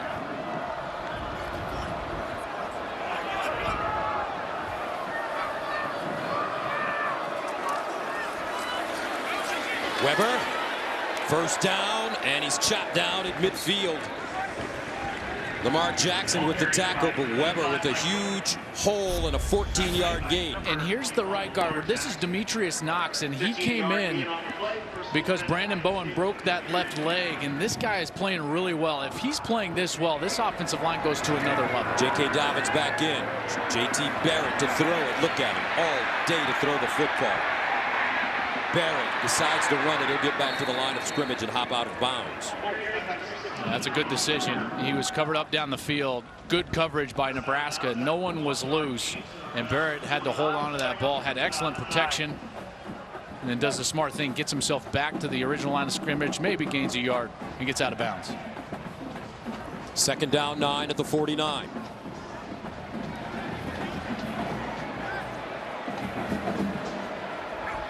Barrett, play fake, rolls, throws, incomplete. That one underthrown. Johnny Dixon was open. Yeah, that wind has picked up really in the last 5 minutes. He's whipping around. I think he was expecting a different route there. He's kind of signaling for a different route, but there you kind of see the wind as it's whipping around. But that was certainly the poorest pass that J.T. Barrett has thrown all night, and now they're stressed on third down really for the first time. They have been 6 of 6 on third down so far tonight. But they need 9 this time from the 49. Dobbins in motion out of the backfield. Barrett Over the middle. Caught. Another first down. He finds Ball, the tight end, who's still on the move, as he leans forward inside the 30 for a 22-yard pickup. That was an incredible throw by J.T. Barrett because the defense was nearly perfect to the inside of the field, and he throws it perfectly on the outside number for Ball, who's able to get the completion for the first down. First down and 10 of the 28. Dobbins around the corner, and he'll go out of bounds for a loss. Cedric King, the junior from Plant City, Florida, ushers him out of bounds. You know, I can hear people at home kind of asking themselves, hey, why are they playing with such fast tempo, right? Because this is really not playing Nebraska for this game. I know it's early in the third quarter, but this is an offense that's trying to get its bearings and get going into an off week and getting ready for Penn State. You know, and they're basically practicing against an internal standard right now. Second down and 11. Barrett over the middle, caught. And another good gain. Rashad Berry looks like he has the first. I'm impressed with these tight ends. You know, this is again another element to this offense. They've just got more wrinkles than they had in the past, and it's a credit to Kevin Wilson what he's developed here. Marcus Ball, Rashad Berry doing a heck of a job from the tight end position tonight. Barrett has hit 9 different receivers after the 13-yard pickup, first down and 10 at Nebraska 16. J.T. Barrett. Touchdown.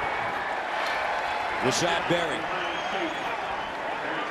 I don't know, Joel, it's almost like Ohio State's playing chess, and everybody they're facing lately is playing checkers. Well, this is just perfect. They're going to get the corner route here, but I want you to see Nebraska's coverage breakdown as the corner follows the motion. Now the corner clears out, and then the linebacker just totally releases the tight end. Nobody covering Marcus Ball in the end zone, and Barrett understands the coverage, knows it, and then exploits it for a touchdown. 41-0 opening moments of the third quarter. 42-0. Mike Riley.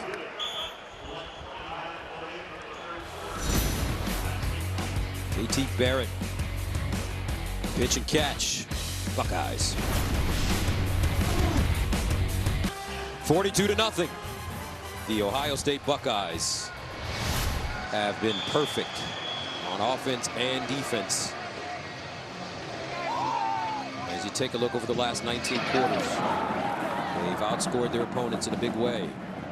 So Nebraska trying to get something going here in the second half. Good special teams by Ohio State. Let's go to L.A. and check in with Greg Wolf. Gus, thanks. Other Big Ten action. We go to the Twin Cities. Number 21, Michigan State, into the top 25 after that upset over Michigan last week.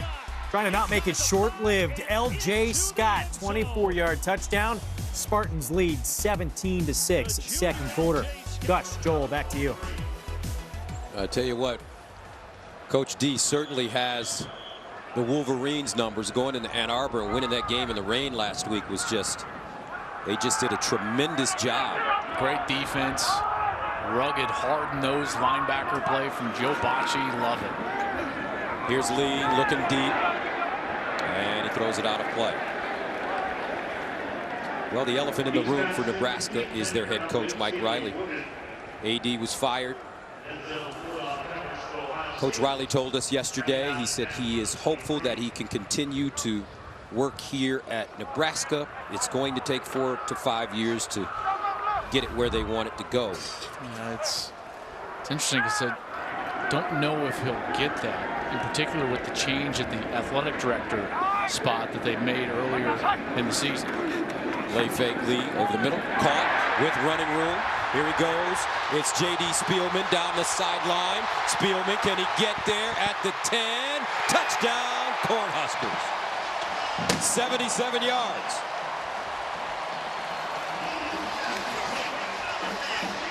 Finally, something to feel good about for Nebraska.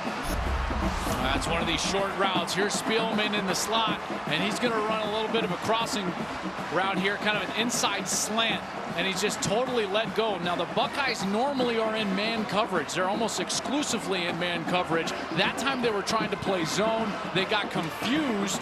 Damon Webb, the safety, was not in the correct position. Spielman goes the distance. Spielman, 5 catches, 143 yards, Now a touchdown. Extra point is good for Drew Brown. Cornhuskers finally on the board. Big play. J.D. Spielman.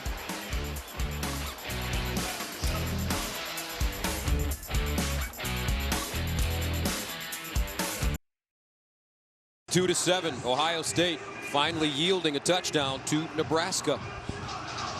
As J.D. Spielman went almost 80 yards for the score from Tanner Lee.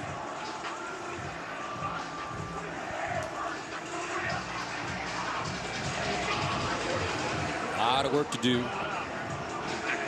Fans continuing to support and be enthusiastic for this team. Spielman is one of those young players that Mike Riley was excited about. He had a very good class of recruits here that are true freshmen now. Tyjon Lindsey is a true freshman wide receiver that we've seen on the field a couple of times tonight. That was actually an Ohio State commit until late in the process, decommitted and came to Nebraska. He's got a very good class built up in 2018 and certainly would like to stick around to reap those rewards. It'll remain to be seen if that's the case here in Nebraska with what happened with what I touched on with them firing Sean Eichhorst, their athletic director, and they'll be on the search for a new athletic director as we speak. This one kicked deep into the end zone, and in 2014 Ohio State lost their second game of the season to Virginia Tech. They went on to win a national championship. In 2015 Alabama lost their third game of the season to Ole Miss and went on to win the national championship. Last year Clemson lost to Pitt at home, and they too went on to win a national championship. Well, it's certainly been done, and that blueprint is out there after that early loss to Oklahoma, and Ohio State certainly has gotten better and proving that here tonight. First down to the 25 for the Buckeyes. Dobbins.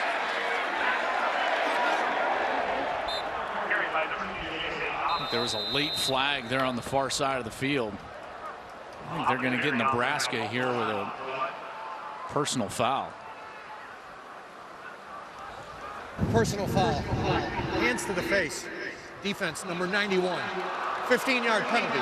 Automatic first down.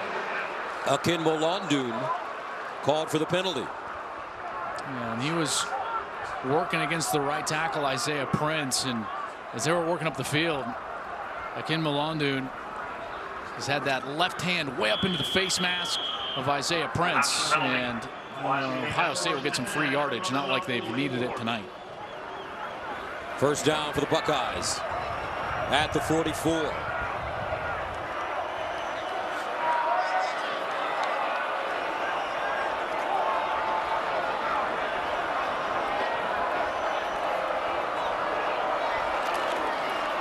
Dobbins straight ahead this time. A lot of running room for J.K. Dobbins. Cedric King with the tackle after the 7-yard gain. Good push by this offensive line, in particular there in the middle. And I've been impressed with their new right guard, Demetrius Knox. He's played very well tonight. If he's playing like this offensive line has potential to be a great offensive line. And if that's the case, this is a national championship caliber team. 2nd and 3 at the 49.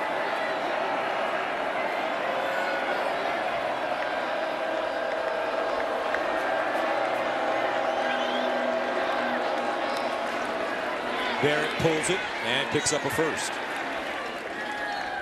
And what I like about this offense, Joel, is the play calling is keeping Nebraska off balance. We've seen it back-to-back weeks now, here and in Columbus last week against Maryland. You know, last year and really for a couple of years, it's been so side to side.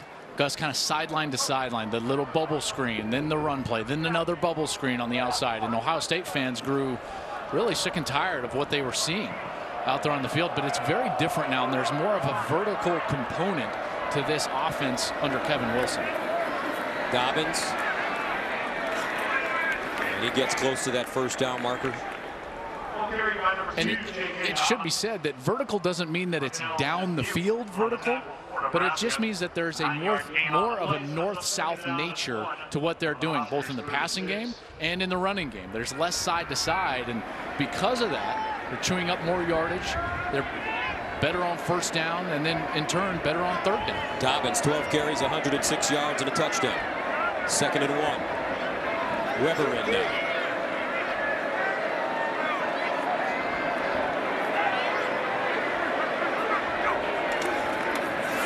Weber, first down, stiff arm, double stiff arm, and he's ridden down at the 30. There to bring him down, Mohamed Berry and Dedrick Young. When there's only one safety in the middle of the field, that means that the defense has enough players to stop the run up front. They have run numbers. Ohio State's still been able to run the ball efficiently. First down to the 29. Berry, sideline, caught and out of bounds. C.J. Saunders, the junior from Dublin, Ohio. You know what this offense reminds me of? Is that 2008 Oklahoma offense. And the reason I bring that specific offense up is because the offensive coordinator of that offense under Sam Bradford and DeMarco Murray was Kevin Wilson, offensive coordinator here for Ohio State. First down to the 18. 31 first downs for the Buckeyes. Only 6 for Nebraska. J.T. Barrett rifles it, caught, and another touchdown. Marcus Ball. 4 passing touchdowns for Joe Thomas. And Ohio State takes a 48-7 lead. Well, they're just exploiting man coverage. See, here's the man-to-man coverage taking place between the linebacker and Marcus Ball. And what Marcus Ball does a great job of pressing him inside before he goes outside to his left. Barrett throws the ball on time, and Gus, it's another easy touchdown. They have not been threatened at all. Nurnberger for the extra point. And it's good. What you're seeing is the intelligence of J.T. Barrett, a brilliant mind. And this guy. You've got to put him on the list. I mean, you do. 20 touchdowns, 1 interception now in the year. The guy's playing out of his mind. 7 Heisman Trophy winners for Ohio State. Most recently, Troy Smith, Eddie George. Nebraska with the football, and they'll start around the 30-yard line. And you always ask questions to quarterbacks. Yeah. And you kind of trick them, Joel. You don't let them know that you're trying to find out if they know what the deal is. And when you talk to JT, it's like you're talking to an encyclopedia of knowledge about this game and this position. Yeah, you know what it feels like when you're talking to JT? It feels like you're talking with one of the offensive coaches. And that's the way that he plays. He understands their game plan as well as the coaching staff, which allows him to go execute it to that degree. And he has certainly done that here tonight, and he has exploited every weakness that Nebraska has shown on the defensive side. Tanner Lee over the middle, incomplete. And a flag on the play. That one was intended for Pierson-El, and he'll get up slowly. Looks like he rolled down hard on his shoulder. Kendall Sheffield covering. Pass interference. Defense number 8. Spot foul. Automatic first down. Good call here. Kendall Sheffield trying to be aggressive in that man coverage, but he gets his hips turned the opposite direction, and then he grabs the jersey and gets onto the back of Pierson-El before the ball arrived. Excellent call there. And this here, as he goes down and that right shoulder hits the turf. That's why Pierson-El is slow to get up, and he's now up and moving slowly to his own sideline. Morgan already hurt with a hip injury, so another wide receiver helped off for Nebraska. Mornay Pierson-El has been snake bit with injuries here the last couple of years. Not a big guy, only 5'8". So first down and 10 for the Cornhuskers at their own 45. Ozigbo back in the game at running back. They give it to him. And Ozigbo goes forward. Jordan Fuller with the stop. You're going to see Nebraska. They're going to try to work on the personality of this offense because they have got to get tougher up front. They've got to get a will within their offensive line that allows them to run the football and then protect the passer. That's what they're going to be working on here in the back half of this game. 2nd and 6 at the 49. Kennerly screen. Ozigbo. First down and more. Ozigbo cuts it back at the 30. Still on the move. Ozigbo goes down deep inside Ohio State territory. That's a 36-yard gain. Damon Webb with the tackle along with Denzel Ward. Tell you what, this is just a great block by the guard as he kind of sneaks out into that screen pass, and then he blocks 35 Chris Worley. Allows for the big play down the field. Things get a little easier for Nebraska after this week, after having to face Wisconsin last week and Ohio State this week. False start, 67, the offense. 5-yard penalty, first down. And I know that they're working on things here, but that was Gerald Foster who had the great block. Then he comes in and has the false start. I don't quite understand why they're trying to go with fast tempo there. It's not quite in their nature. This is a huddle team. This is a traditional offense style team, and to try to change up that tempo and go fast all of a sudden, that can promote a penalty, in particular of the false start variety. Nebraska will have a bye next week, followed by Purdue and Northwestern in Minnesota. And they'll run it with Wilbon. Jalen Holmes there defensively. Well, this defense gave up the big play for a touchdown to J.D. Spielman, and now they've got an injured Buckeye on the ground. Looks like Holmes is down. Holmes, one of those fantastic defensive ends. And we'll take a break. 6:11 to go. Back right after this, third quarter.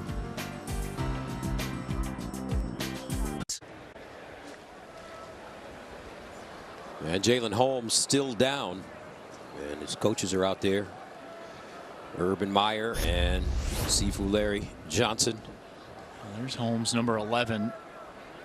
As he goes in, there's a little helmet-to-helmet contact there, and then it's just kind of a scrum. And at the end, just kind of laid down, and tough to see what actually happened. But Jalen Holmes is just a terrific player. I had an opportunity to meet him last week after practice there in Columbus, and he is such an engaging personality. That's right. He's a favorite of the media at the Ohio State football complex. Great player. He'll go from being interviewed to the interviewer.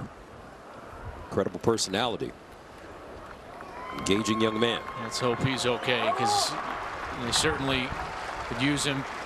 And as a senior, trying to finish out his career on the right note as a Buckeye, and 6'5", 270 pounds, and we'll hope that he's okay. From Norfolk, Virginia, honorable mention, all Big Ten a year ago. I was talking to him, Gus, and I asked also to chat with Chase Young, the true freshman, and he looks at me and he says, "Why do you want to talk with a freshman?" Spoken like a true senior, and certainly hope that he's okay. Great young man. Think about this. I was watching the Eagles play the Panthers the other night, Thursday night, and I was looking at the Eagles defense and how they swarmed to the football, and for some reason into my head popped what Coach Schiano is trying to do here with this Ohio State defense. They're starting to look, Joel, like a pro defense. And I don't really understand what the difference is between a pro defense and a traditional college defense. Well, you know, they're more multiple in what they can do, and they also feature pass rushers. One of those being the guy that just left the field, Jalen Holmes. They get 3, 4, you know, sometimes 5 defensive ends on the field in order to get after the quarterback. 2nd and 13. Lee. And caught! What a catch by Morgan. He out-battled Denzel Ward. Morgan, who's playing with a tender hip, scores on a 17-yard ball. That's a great pass by Lee. Denzel Ward seems to have just mistimed his jump. Man coverage right here. Here's number 12, Denzel Ward, and he's going to be running right with Stanley Morgan. Morgan does a nice job of kind of winning there at the last second. And again, Ward jumps up, mistimes his jump, and Stanley Morgan wins the battle. 5:52 to go, third quarter. Extra point, good. 49-14. Nebraska refusing to quit, still fighting.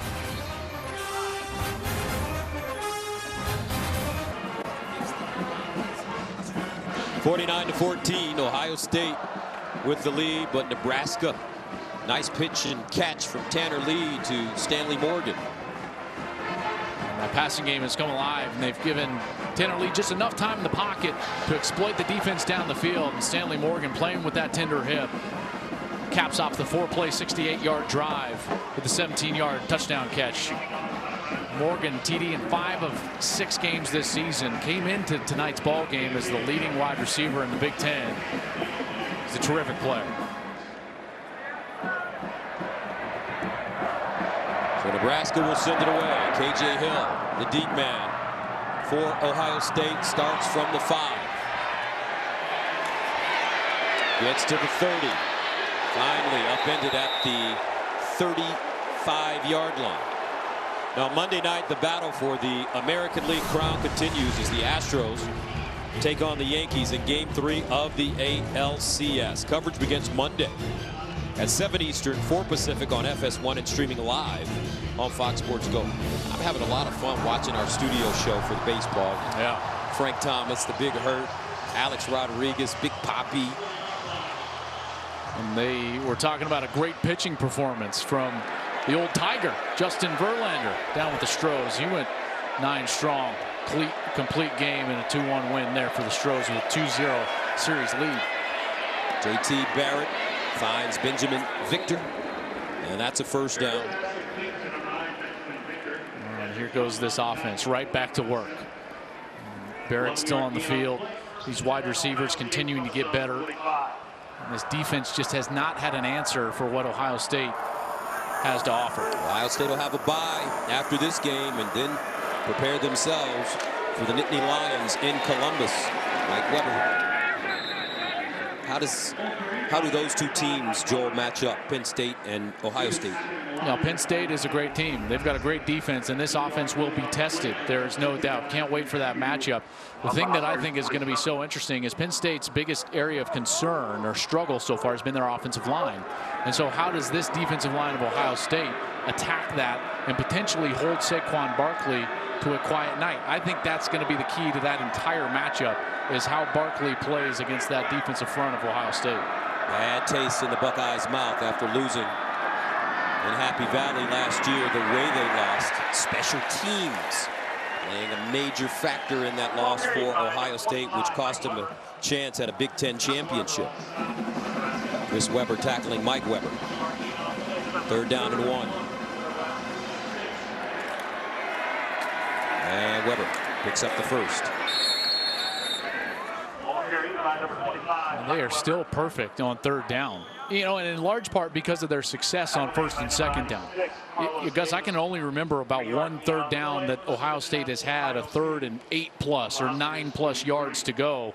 On one of them, they hit Marcus Baugh, but other than that, it's been 3rd and 1, 3rd and 2, handing the ball off to move the chains. First down. Barrett pumped, looks, fires deep, and incomplete. Benjamin Victor, the intended receiver. Good coverage that time by DiCaprio Boodle. It was excellent coverage by DiCaprio Boodle because he cut the route off of Benjamin Victor here down the field. You see here his eyes are all over the wide receiver, and watch how he takes an angle in order to cut him off, and that just completely blows the play up. Victor has an inability to get back to the ball as Barrett was trying to lead him towards the inside of the field. 2nd and 10. Barrett dumps it off short. KJ Hill wrapped up quickly. Nice tackle there by Chris Webber, but it's a 6-yard gain.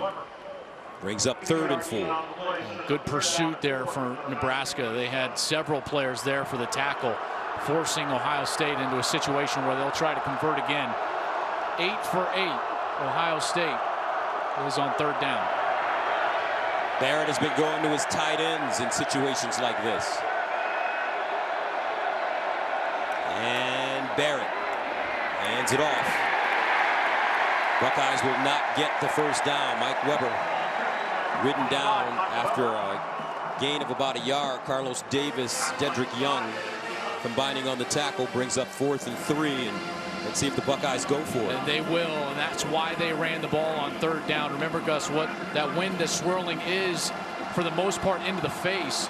They don't want to punt it. They don't want to try a long field goal. They run it on 3rd down. Now for a 4th down attempt. They need 3 yards. Can Nebraska's defense get off the field?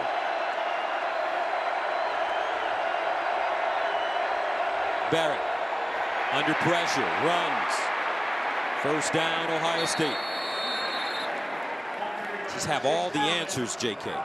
Well, and even when Nebraska dials up just a perfect loop here, the defensive line's going to loop in unblocked, and Barrett is athletic enough where he gives a little fake to the left. He takes off and finds the 1st down. That's what's so dangerous about a guy that can use his legs. What a smart decision. Takes off. That's the 2nd time tonight he's used his legs for a 1st down. 1st and 10 at the 32.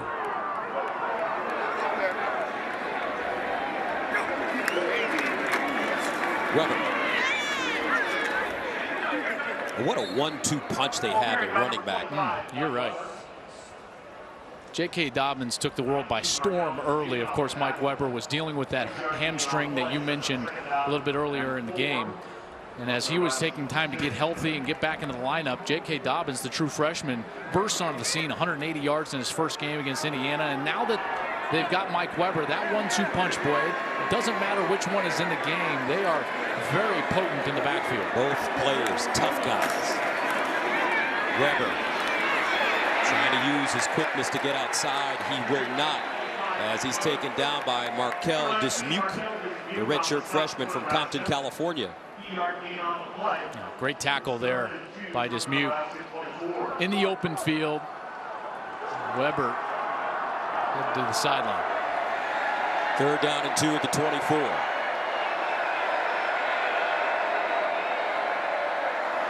J.T. Barrett in trouble and sacked, and a holding penalty will be called as well against the Buckeyes. Nebraska finally getting to him. 1st sack of the night for the Cornhuskers. Ben Stilley. It's going to be a Personal foul. Hands to the face. Offense, number 73. That penalty is declined, and it brings up 4th down.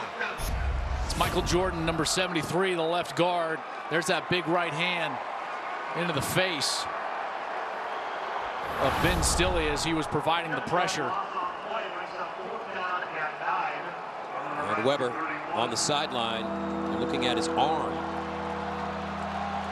Maybe his wrist, not sure. 4th down and 9 at the 31.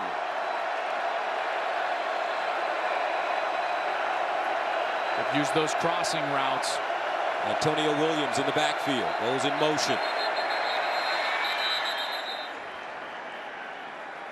And the Buckeyes call a timeout with 18 seconds remaining in the 3rd. 4th down and long coming up.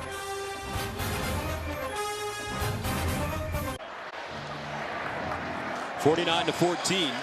18 seconds remaining in the 3rd quarter. Buckeyes up big, and they're going for it on 4th down and 9 at the Nebraska 31.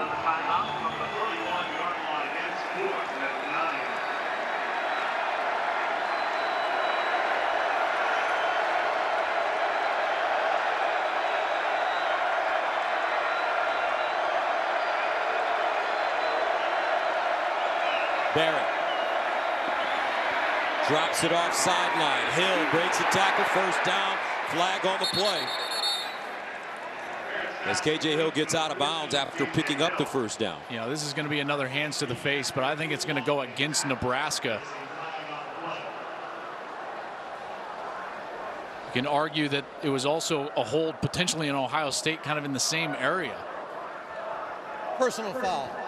Hands to the face. Defense, number 96. That penalty will be tacked on to the end of the run. Half the distance. 1st down. Here's Carlos Davis. He's going to be working against Michael Jordan, the left guard. And you're going to see right here that hand gets up to the face. He pushes the face mask back right before Barrett lets go of the ball. That's when the flags came out. That's an excellent job there, providing the time necessary for that crossing route, that individual kind of break route to get open. K.J. Hill is able to make the conversion. So coming up, We'll head to the fourth quarter. Ohio State will have first down and goal at the Nebraska 5.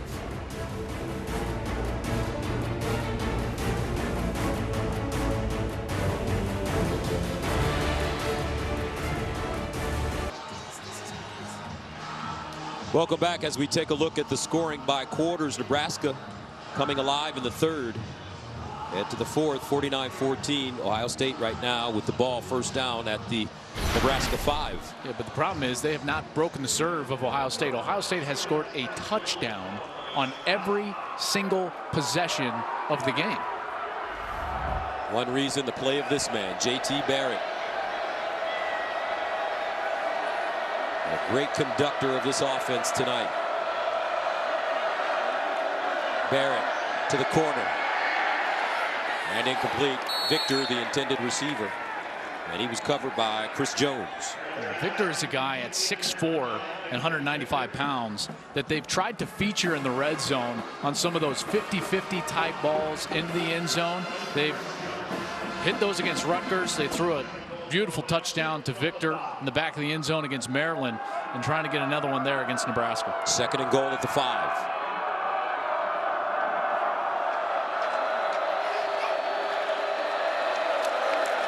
Weber, nothing. Well defended by the Cornhuskers as Carlos Davis came shooting through along with Dedrick Young. An Ohio State player down. 74.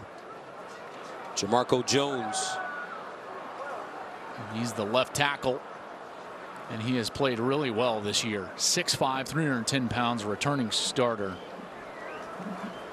It's a veteran. And when you look at Ohio State's offensive line, it reminds me, Joel, of the conversation we had with T. Martin at USC, their offensive coordinator, when we asked him how many of them did he think were pros, and he said all of them. Yeah, this is certainly an offensive line that you can make that argument for. You know, the last 4 left tackles at Ohio State have been drafted in the National Football League, and Jamarco Jones seems like he was on that direction. But, you know, at 49-14 in the fourth quarter, this is not when you want to see one of the main cogs of your offensive football team sitting on the field. And this is where Urban Meyer and his coaching staff are going to have a long discussion about how long these guys are actually going to stay in the game. Mike Adams, Jack Muhort, Taylor Decker, all terrific linemen who were drafted into the National Football League. Alex Boone as well. Yeah, the good news on an injury front is, as long as it's not serious and going to take multiple weeks, Ohio State does have the open date next week as they will prepare for Penn State come to Columbus the week after.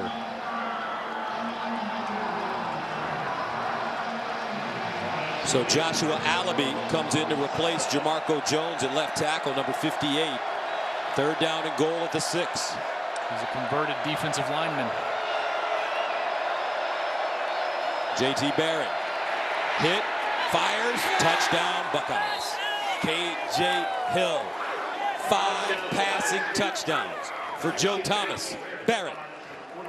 And Ohio State takes a 55-14 lead. These routes have been so good. Watch at the top end. He's going to give a little bit to the inside before he goes back out to the outside. And K.J. Hill sets this up for Barrett. There's the move, sticks it to the corner, and then the ball is thrown on time.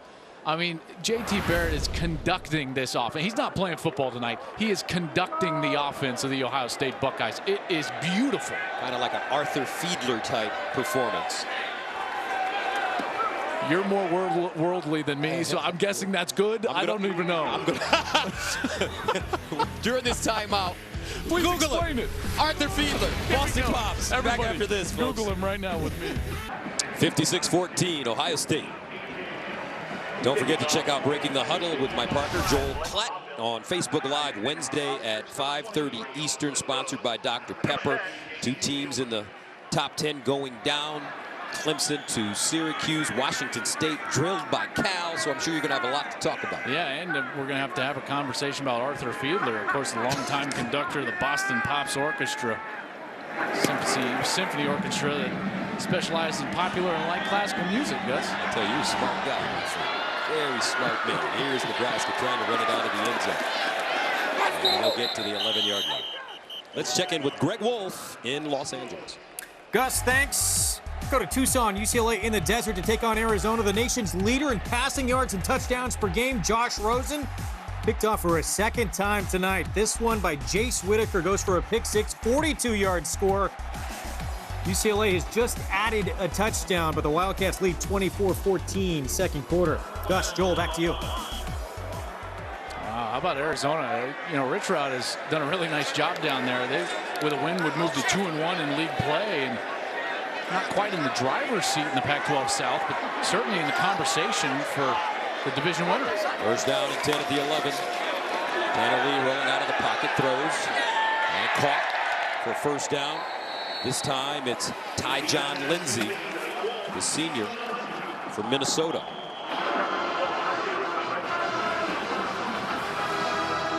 Tyjon Lindsey, 5'9", 160 pounds. Good speed.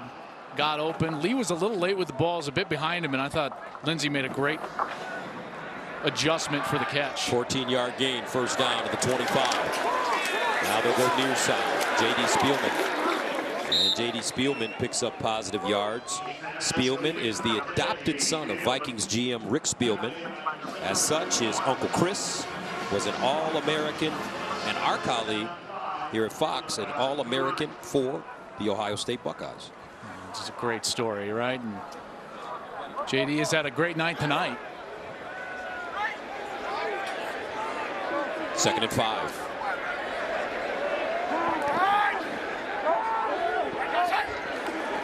Lee, screen, caught, Wilbon. And he's close to first down. For more on Spielman, let's go downstairs to Jenny. And Gus, many know about his football family, right? But one thing some don't know is JD was committed to Ohio State, but not for football, for lacrosse. But the dream was always to play football in college, coming from that football family. He said, once I had the opportunity, I had to take it. But is there a little extra going up against Ohio State tonight? He said earlier this week there definitely is. He feels like he's always going to have something to prove. All right, thank you very much, Jenny. Got a trivia question for you in a second. We'll see what you know there, partner. 3rd down and 2. Lee. First down. Nice throw. Great catch as J.D. Spielman hauls it in for the first. Who is considered the greatest lacrosse player of all time? Oh, gosh. I've got no idea. Oh, goodness. Jim Brown, maybe? Yes. How about that? Yes, when he played at Syracuse. You know a lot of stuff. 12-14 to go, fourth quarter, 56-14. Nebraska trying to get that good feeling back. As Spielman makes the grab and gets upfield close to first down, but a flag on the play. Yeah, unfortunately for Nebraska here, I think they're going to get a hold on Connor Young, number 87. He was the other wide receiver out there trying to block. It's either him or Pierson-El. They were both out there trying to. Holding. Offense number 15. 10-yard penalty. First down. That was Pierson-El. And you're going to throw that kind of swing screen out there as Spielman is taking off, and there's 15 Pierson-El. There's that hand on the left side. Yeah, clearly a hold. Excellent call by the official, and certainly affected the play as Spielman was able to get the edge and almost the first down. After the penalty, it's 1st and 11 from the 42. So first down at 11 for Nebraska. There's Zigbo in the backfield. Lee over the middle. Caught. And it's Hoppus, the tight end, with the grab. About a 5-yard gain. Well, Lee has fought back. I mean, he didn't have a lot of time early, and candidly, you know, this offense, they were not going to come in here against this defense and get in some sort of shootout. You know, the defense for Nebraska has not stopped Ohio State one time, put their offense in an incredibly tough situation. Lee lofts it up high and good. Great reception by Connor Young. A gain of 23. And I love it. These people here, the Cornhusker fans, they love their walk-on players. And Connor Young originally walked on, began his career as a defensive back. Pass interference. Defense number 8. 15-yard penalty. Automatic first down. And he goes up and he makes a great catch against Kendall Sheffield. Now, Connor was a terrific athlete out of high school. Baseball, basketball, he ran track. The walk-on program here in Nebraska, one of the more famous and storied walk-on programs throughout the country. They've done an incredible job, and the kids that grow up in this state in particular, and Connor's from Cozad, Nebraska, you know, they dream of coming out here and playing for the Big Red. And Connor's getting out here and he makes a play against one of the best teams in all of college football. Good on you, Connor Young. I love that. First down at the 30. Young remains in the game.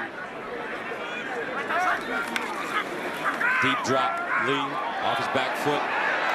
Incomplete. Broken up by Damon Arnett, who's back in the game after serving a suspension in the first half for targeting against Maryland last week. And Urban Meyer challenged his cornerbacks when we talked to him last week in Columbus to be nastier, to be meaner. And so what happened, Denzel Ward gets a targeting. He gets tossed. Arnett breaks the jaw of the quarterback of Maryland. He got tossed as well, so I guess they played a little tougher, a little angrier, a little nastier. Coach, is that nasty enough for you? There you go. 2nd and 10. Lee out of the pocket. And just throws it away. Well, it does not matter whether it's the starting defensive line or this backup defensive line. These second stringers for Ohio State, they can get after the quarterback. There, Jonathan Cooper was in pursuit. Number 2, Chase Young is on the field. And these guys will try to get after the quarterback, and they do it very efficiently. I got to tell you, I don't know if there is a deeper defensive line in the country. Maybe Alabama features a defensive line, but they don't have the top-tier pass rushers that this Ohio State team does at the defensive end position. 3rd down and 10. And that one blocked and knocked down by Arnett. J.D. Spielman, the intended receiver. Arnett, a sophomore from Fort Lauderdale, Florida. And is it me, Joel, or am I starting to notice a lot of Florida kids on this Ohio State roster? Well, listen, Urban understands how to recruit and speed. You're right. And there are some Florida kids. He's certainly done a great job in the state of Ohio. He's gone and gotten some great kids out of New Jersey. And another area where they're starting to dip their toe in and get a lot of really good players is the state of Texas.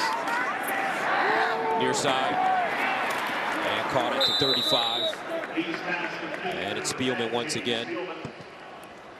And we'll take a timeout. 56-14. Back to Lincoln right after this.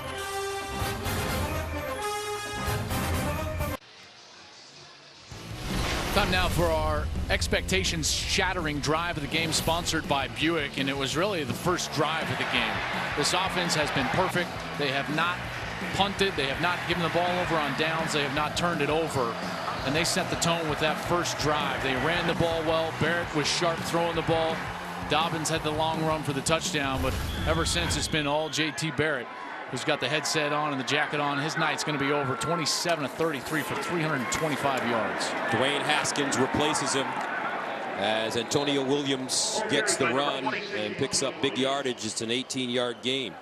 So Dwayne Haskins, a very interesting story, especially knowing that J.T. Barrett is in his final season at Ohio State, rated as one of the top 5 pro-style quarterbacks in the nation as a senior at Bullis High School. And he comes out of Potomac, Maryland. Well, when you're at practice watching Ohio State, there's no doubt when they're just sitting there throwing the ball, Dwayne Haskins has the best arm. As Antonio Williams runs it. And Haskins has played in 4 straight games due to the Buckeyes blowing out opponents. Against Army, he was 15 of 23 for 228, 2 touchdowns, a pick. He carried it 6 times for 20 yards. Last week against Maryland, 3 of 4 for 42 yards, and he does have some zip when that ball comes out of his hands. Strong arm. He's an accurate passer of the football. Great frame, 6'3". I think he stands more like 6'4" when you're standing next to him. And he delivers on time to Benjamin Victor, who picks up a first down. And these reps are invaluable. You know, the luxury that getting these types of margin provide, not only taking the hits off of your starters as far as the reps and the hits that they're taking, but also getting a guy like Dwayne Haskins ready. I mean, he came into this game having attempted 37 passes on the year. There are backups all over the country that would just, you know, stumble all over themselves in order to get 37 passing attempts, you know, in live game action. First down at the 43. Here's Williams. Cuts it inside. And Williams goes down. Chris Webber there to stop him. But J.T. Barrett's night is over. Walk in the park. It was so in vogue around college football to pile on J.T. Barrett after Oklahoma beat Ohio State. After the way last season ended, the shutout loss in the playoff to Clemson. J.T. Barrett, 27 of 33 for 325 and 5 touchdowns, another 10 rushes. He accounted for 10 touchdowns, only had 6 incompletions. Not 10, I'm sorry, 7 touchdowns. Accounted for 7 touchdowns. Felt like 10. Ball started. Did feel like 10. Offense, number 58, 5-yard penalty, second down. But what's the change that's taken place? I think he's just continued to develop. You can tell that this guy is incredibly coachable, Gus, because within the system, this guy is using his mind to use the system to manipulate the defense. You can tell he knows where he wants to go with the ball. So he's smart enough to say, I'm not going to look right there. I'm going to take the defender where I want the defender to go, and then I'm going to throw opposite. Isn't that the hardest thing to do as a quarterback, would you say? Joe Montana, he could look a guy off. Yeah, and listen, at the NFL level, you expect guys to just know that's a prerequisite. But at the college level, I would say I would consider that graduate level quarterback play. You know, you just don't see that. College football has become so simplistic in its offense, and J.T. Barrett is certainly playing at a very precise level. And on 3rd and 4, Haskins diving for the first down. Looks like he has it.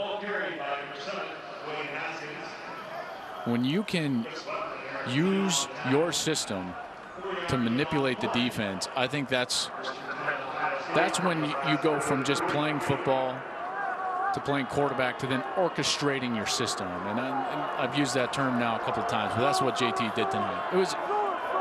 It really was. I know this sounds, it was beautiful to watch. It really was. I mean, the way that he played tonight and that offensive line played, the running game, they were perfect. They essentially threw a perfect game tonight. 40 first downs, most ever against the Nebraska team. Haskins, look at that delivery. It's going to be fun to watch this kid. And the thing about Ohio State that is just so amazing is Urban Meyer's national championship coach, but he gets so many good coaches on this team, in this organization. Well, some of the best in the country. Schiano was a head coach in the NFL. Think about it. His 2 coordinators, Kevin Wilson and Greg Schiano, 19 years of head coaching experience between those 2 guys.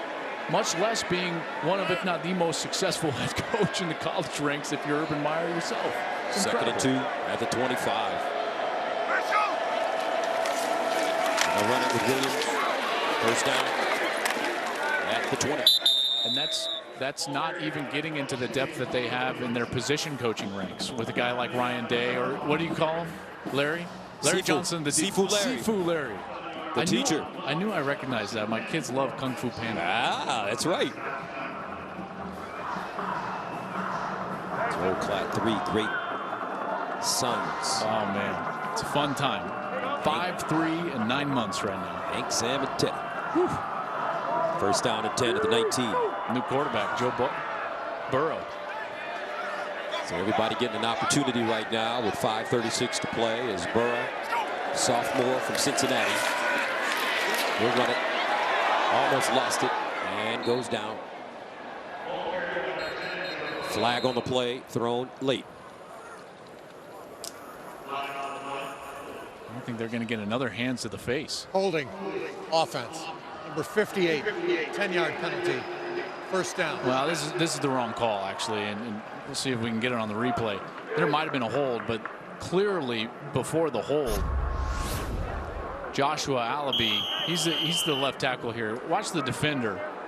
He's going to come in. He might get a hold, but watch the face. The face mask gets just pushed straight up. He's got his hand all over his face mask. I mean, that's a person's foul hands to the face if I've ever seen it. So first down and 16 at the 25 for the Buckeyes. Burrow swings it out. Williams. Let's tell you about Joe Burrow. 6'3", 215 from the Plains, Ohio, Athens High School. Joe, redshirt sophomore, third season with the program, and headed into fall camp with the ability to compete for the number 2 spot. We'll take a time. I'll tell you more about it right after this.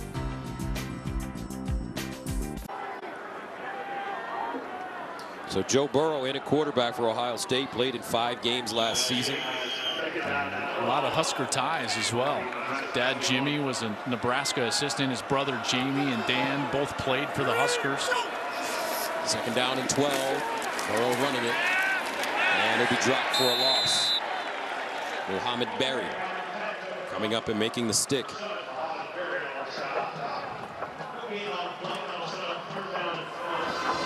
You can't ask for more from Ohio State. They did have a couple of little issues on special teams, not as bad as last week at home against Maryland. Yeah, and if you're going fine-tooth comb over it, you know, the pass defense gave up a few big plays. Probably too many yards for the liking of Urban Meyer. Burrow, incomplete.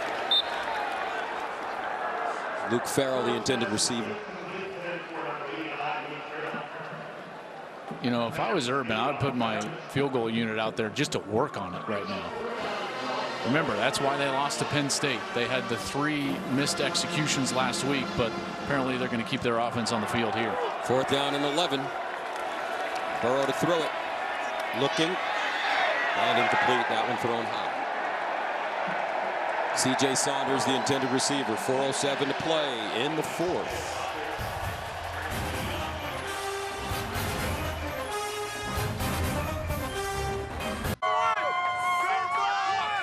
A lot of Buckeye fans made the trip to Lincoln to watch the 9th-ranked team in America, 56-14. Hey, can I just speak for all Buckeye fans for a second? Okay, be careful. Who cares about being bowl-bound? You know, I was thinking that. I'm not trying to get 6 wins. What's that guy celebrating right now? And leave. And incomplete. Make that Patrick O'Brien has come in at quarterback now. Let's check in quickly with Greg Wolf in Los Angeles. All right, Gus, up next on FS1, it's a Pac-12 After Dark special featuring the nation's leading rusher as Bryce Love has vaulted himself into the Heisman conversation for Oregon. Royce Freeman is putting together a big senior season, 3rd in the nation with 10 rushing touchdowns. It's number 23 Stanford taking on Oregon next on FS1. Guys? Hey, the streak I'm looking for in that one, Bryce Love. Completes that one. Spielman with the reception. He turns it up and gets about 7. Real quick, Spielman has set the Nebraska record for receiving yards in a game tonight. So J.D. Spielman's had a great night. But Bryce Love, just back down, 50-plus yard run in 8 straight games. That's crazy. Christian who? Oh, man. You ain't lying. Christian McCaffrey, no, what a great player. Doing a nice job with Carolina Panthers this season. Out of Stanford, 3rd down and 3 at the 28. And this is Ozigbo. First down. You know, we've talked a lot about Ohio State, and rightly so. You know, they've been the dominant team here. But as a kid that grew up in Colorado, and candidly, I was a Colorado fan, ended up playing there. And, you know, this was the standard, Nebraska football. That was the standard of my youth when it came to college football. That was the standard for us when we played at the University of Colorado. And, you know, it's kind of sad to see right now what has happened over the last couple of years to a program that was really the marquee program in all of college football for the better part of 2 decades, certainly through the middle of the 90s. 97, their last championship. And a lot of people in Lincoln feel that Scott Frost, head coach at Central Florida, was on a national championship team in 97, is the man that could be the next head coach if Coach Riley is not retained here in Lincoln. And they're going to first have to figure out what's going on with this athletic director position, because Sean Eichhorst, who was the man that hired Mike Riley, was let go. And the University of Nebraska Lincoln Chancellor Ronnie Green, he relieved Sean Eichhorst and immediately started recruiting Dave Remington. And Dave Remington, who was one of the greatest offensive linemen in all college football history, two-time All-American, and of course has an award named after him for the best center in the country, the Remington Award. He is now here as the interim athletic director.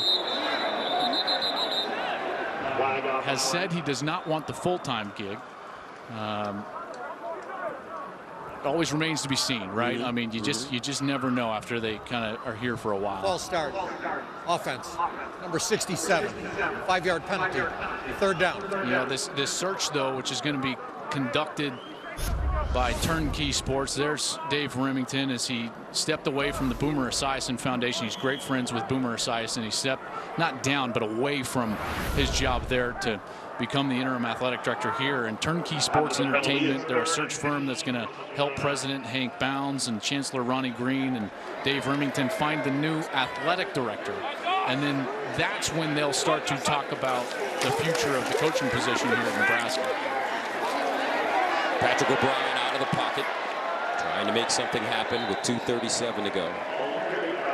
So in your opinion, your expert opinion, how do you think it's going to shake down here in Lincoln? There's a faction of fans that want to bring in a Nebraska guy. If that's the case, you've got Trev Alberts that's right down the road at Nebraska Omaha. He's been the athletic director, of course, a great Cornhusker here, and he's been their athletic director at Nebraska Omaha since 2009. And then there's other guys like Ed Stewart, who was a former linebacker All-American in '94. Ed's a good friend. He's a senior associate commissioner for the Big 12 Conference, and he's done great for himself. Spielman with the reception on 4th and 4 for 1st down. And he's very well respected as Spielman is now down on the sideline. Spielman has been shaken up a couple of times, grabbing at that right shoulder. Let's hope he's okay. Boy, he's just had a monster night. 3 receivers going down at different times in this game. DeMornay Pierson-El, Stanley Morgan, and now J.D. Spielman. Oh, and just right on that right shoulder again, and he immediately reaches for it. Is that taught, Joel, when you see a defender put all of his weight on an offensive player as he's riding him to the ground? We've seen Ohio State do that a couple of times. Not that I know of. Listen, it's tough enough to get guys to the ground these days with all the targeting rules. I mean, they're just trying to get the guys to the ground however they can. It's certainly, when guys used to hit me, it usually felt like their whole weight was Well, you know what, though? You had some good days on this very field as the quarterback of Colorado. You won 2 games here, didn't you? We did. Sadly, they won 2 games at our place. So we split there. And let's hope JD is okay there as he reaches for that right shoulder. 11 receptions, 200 yards, and a touchdown for J.D. Spielman. 1st down to the 42. O'Brien looking, and incomplete, broken up at the last moment by Amir Reap, a man out of Cincinnati, Ohio. Yeah, he's another one of these young players for Ohio State that's getting a lot of time on this defense. Amir Reap is a true freshman, unanimous 4-star prospect. He was really one of the most coveted prospects from the state of Ohio in that recruiting process. He had more than 40 scholarship offers. So that secondary, they tried to reload that. They had the #1 junior college player at the corner position in Kendall Sheffield. Jeffrey Okuda was highly recruited at corner, as well as Amir Reap. And Nebraska running it. And this is how you stay good. In the last 5 years, Ohio State's recruiting classes were ranked 2nd, 3rd, 7th, 4th, and 2nd nationally. According to Coach Meyer, what I've learned is don't force people into a culture they don't fit. We've walked away from great players. It's not worth the headache. That's sound philosophy. It really is. We've seen great players blow programs up, as they come in and demand things and then transfer out. 3rd down and 8. O'Brien caught 1st down, Nebraska and more. And it's Jack Stoll. this fan base here for Nebraska is certainly hungry for some success. This is a program that was used to the ultimate success, not only national championships, but more specifically conference championships. They had over 45 conference championships, I think 46 conference championships in their history. They haven't won one. You know, if they lose tonight, it certainly looks like they won't win the Big Ten this year. It'd be 18 years since their last conference championship in 1999 when they were in the Big 12. First down at the 28, 40 seconds to go. O'Brien. And Connor Young with the catch, short of the first down. Brings up 2nd and 2.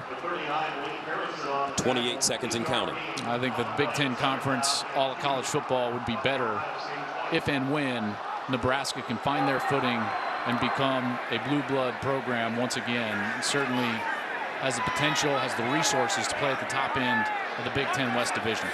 2nd and 2. O'Brien in trouble. Gets out of trouble. Gets to the sideline and out of bounds with 3 seconds remaining. And there's an injured Buckeye on the field at the 22.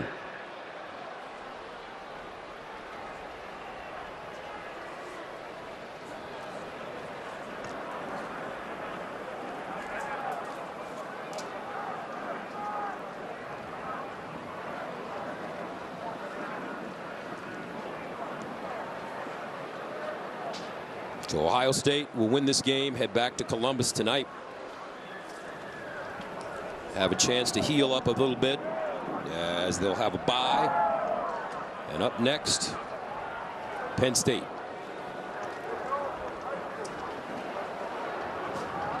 Looks like that might be Haskell Garrett. Freshman from Las Vegas. Bishop Gorman.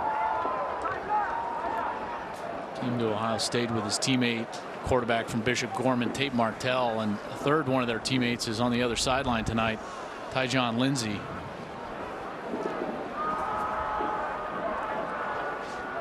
Four-star prospect Haskell Garrett.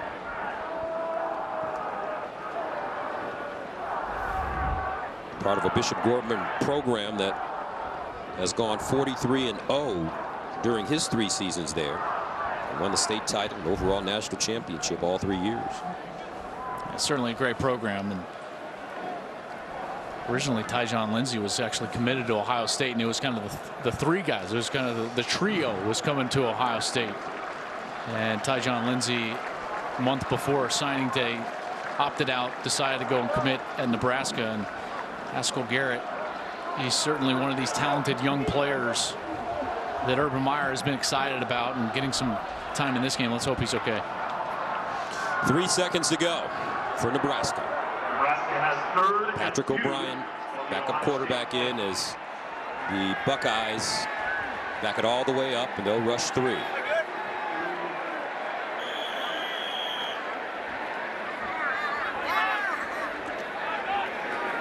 And some movement on the Nebraska offensive line.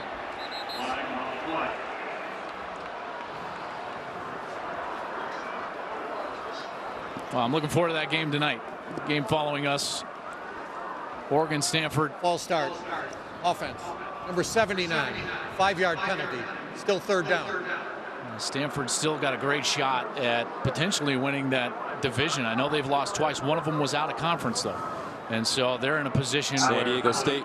Yep, that was a San Diego State loss. They lost to USC earlier in the year, a game that we called. USC played so well, but Stanford looking at that division with a Washington State loss, thinking to themselves, hey, why not us? Here's O'Brien, final play of the game, throws it into the end zone. And intercepted by the Buckeyes, Amir Reed. And that's the end of the game. Ohio State 56, Nebraska 14. Right now, let's get you back to Los Angeles for more college football.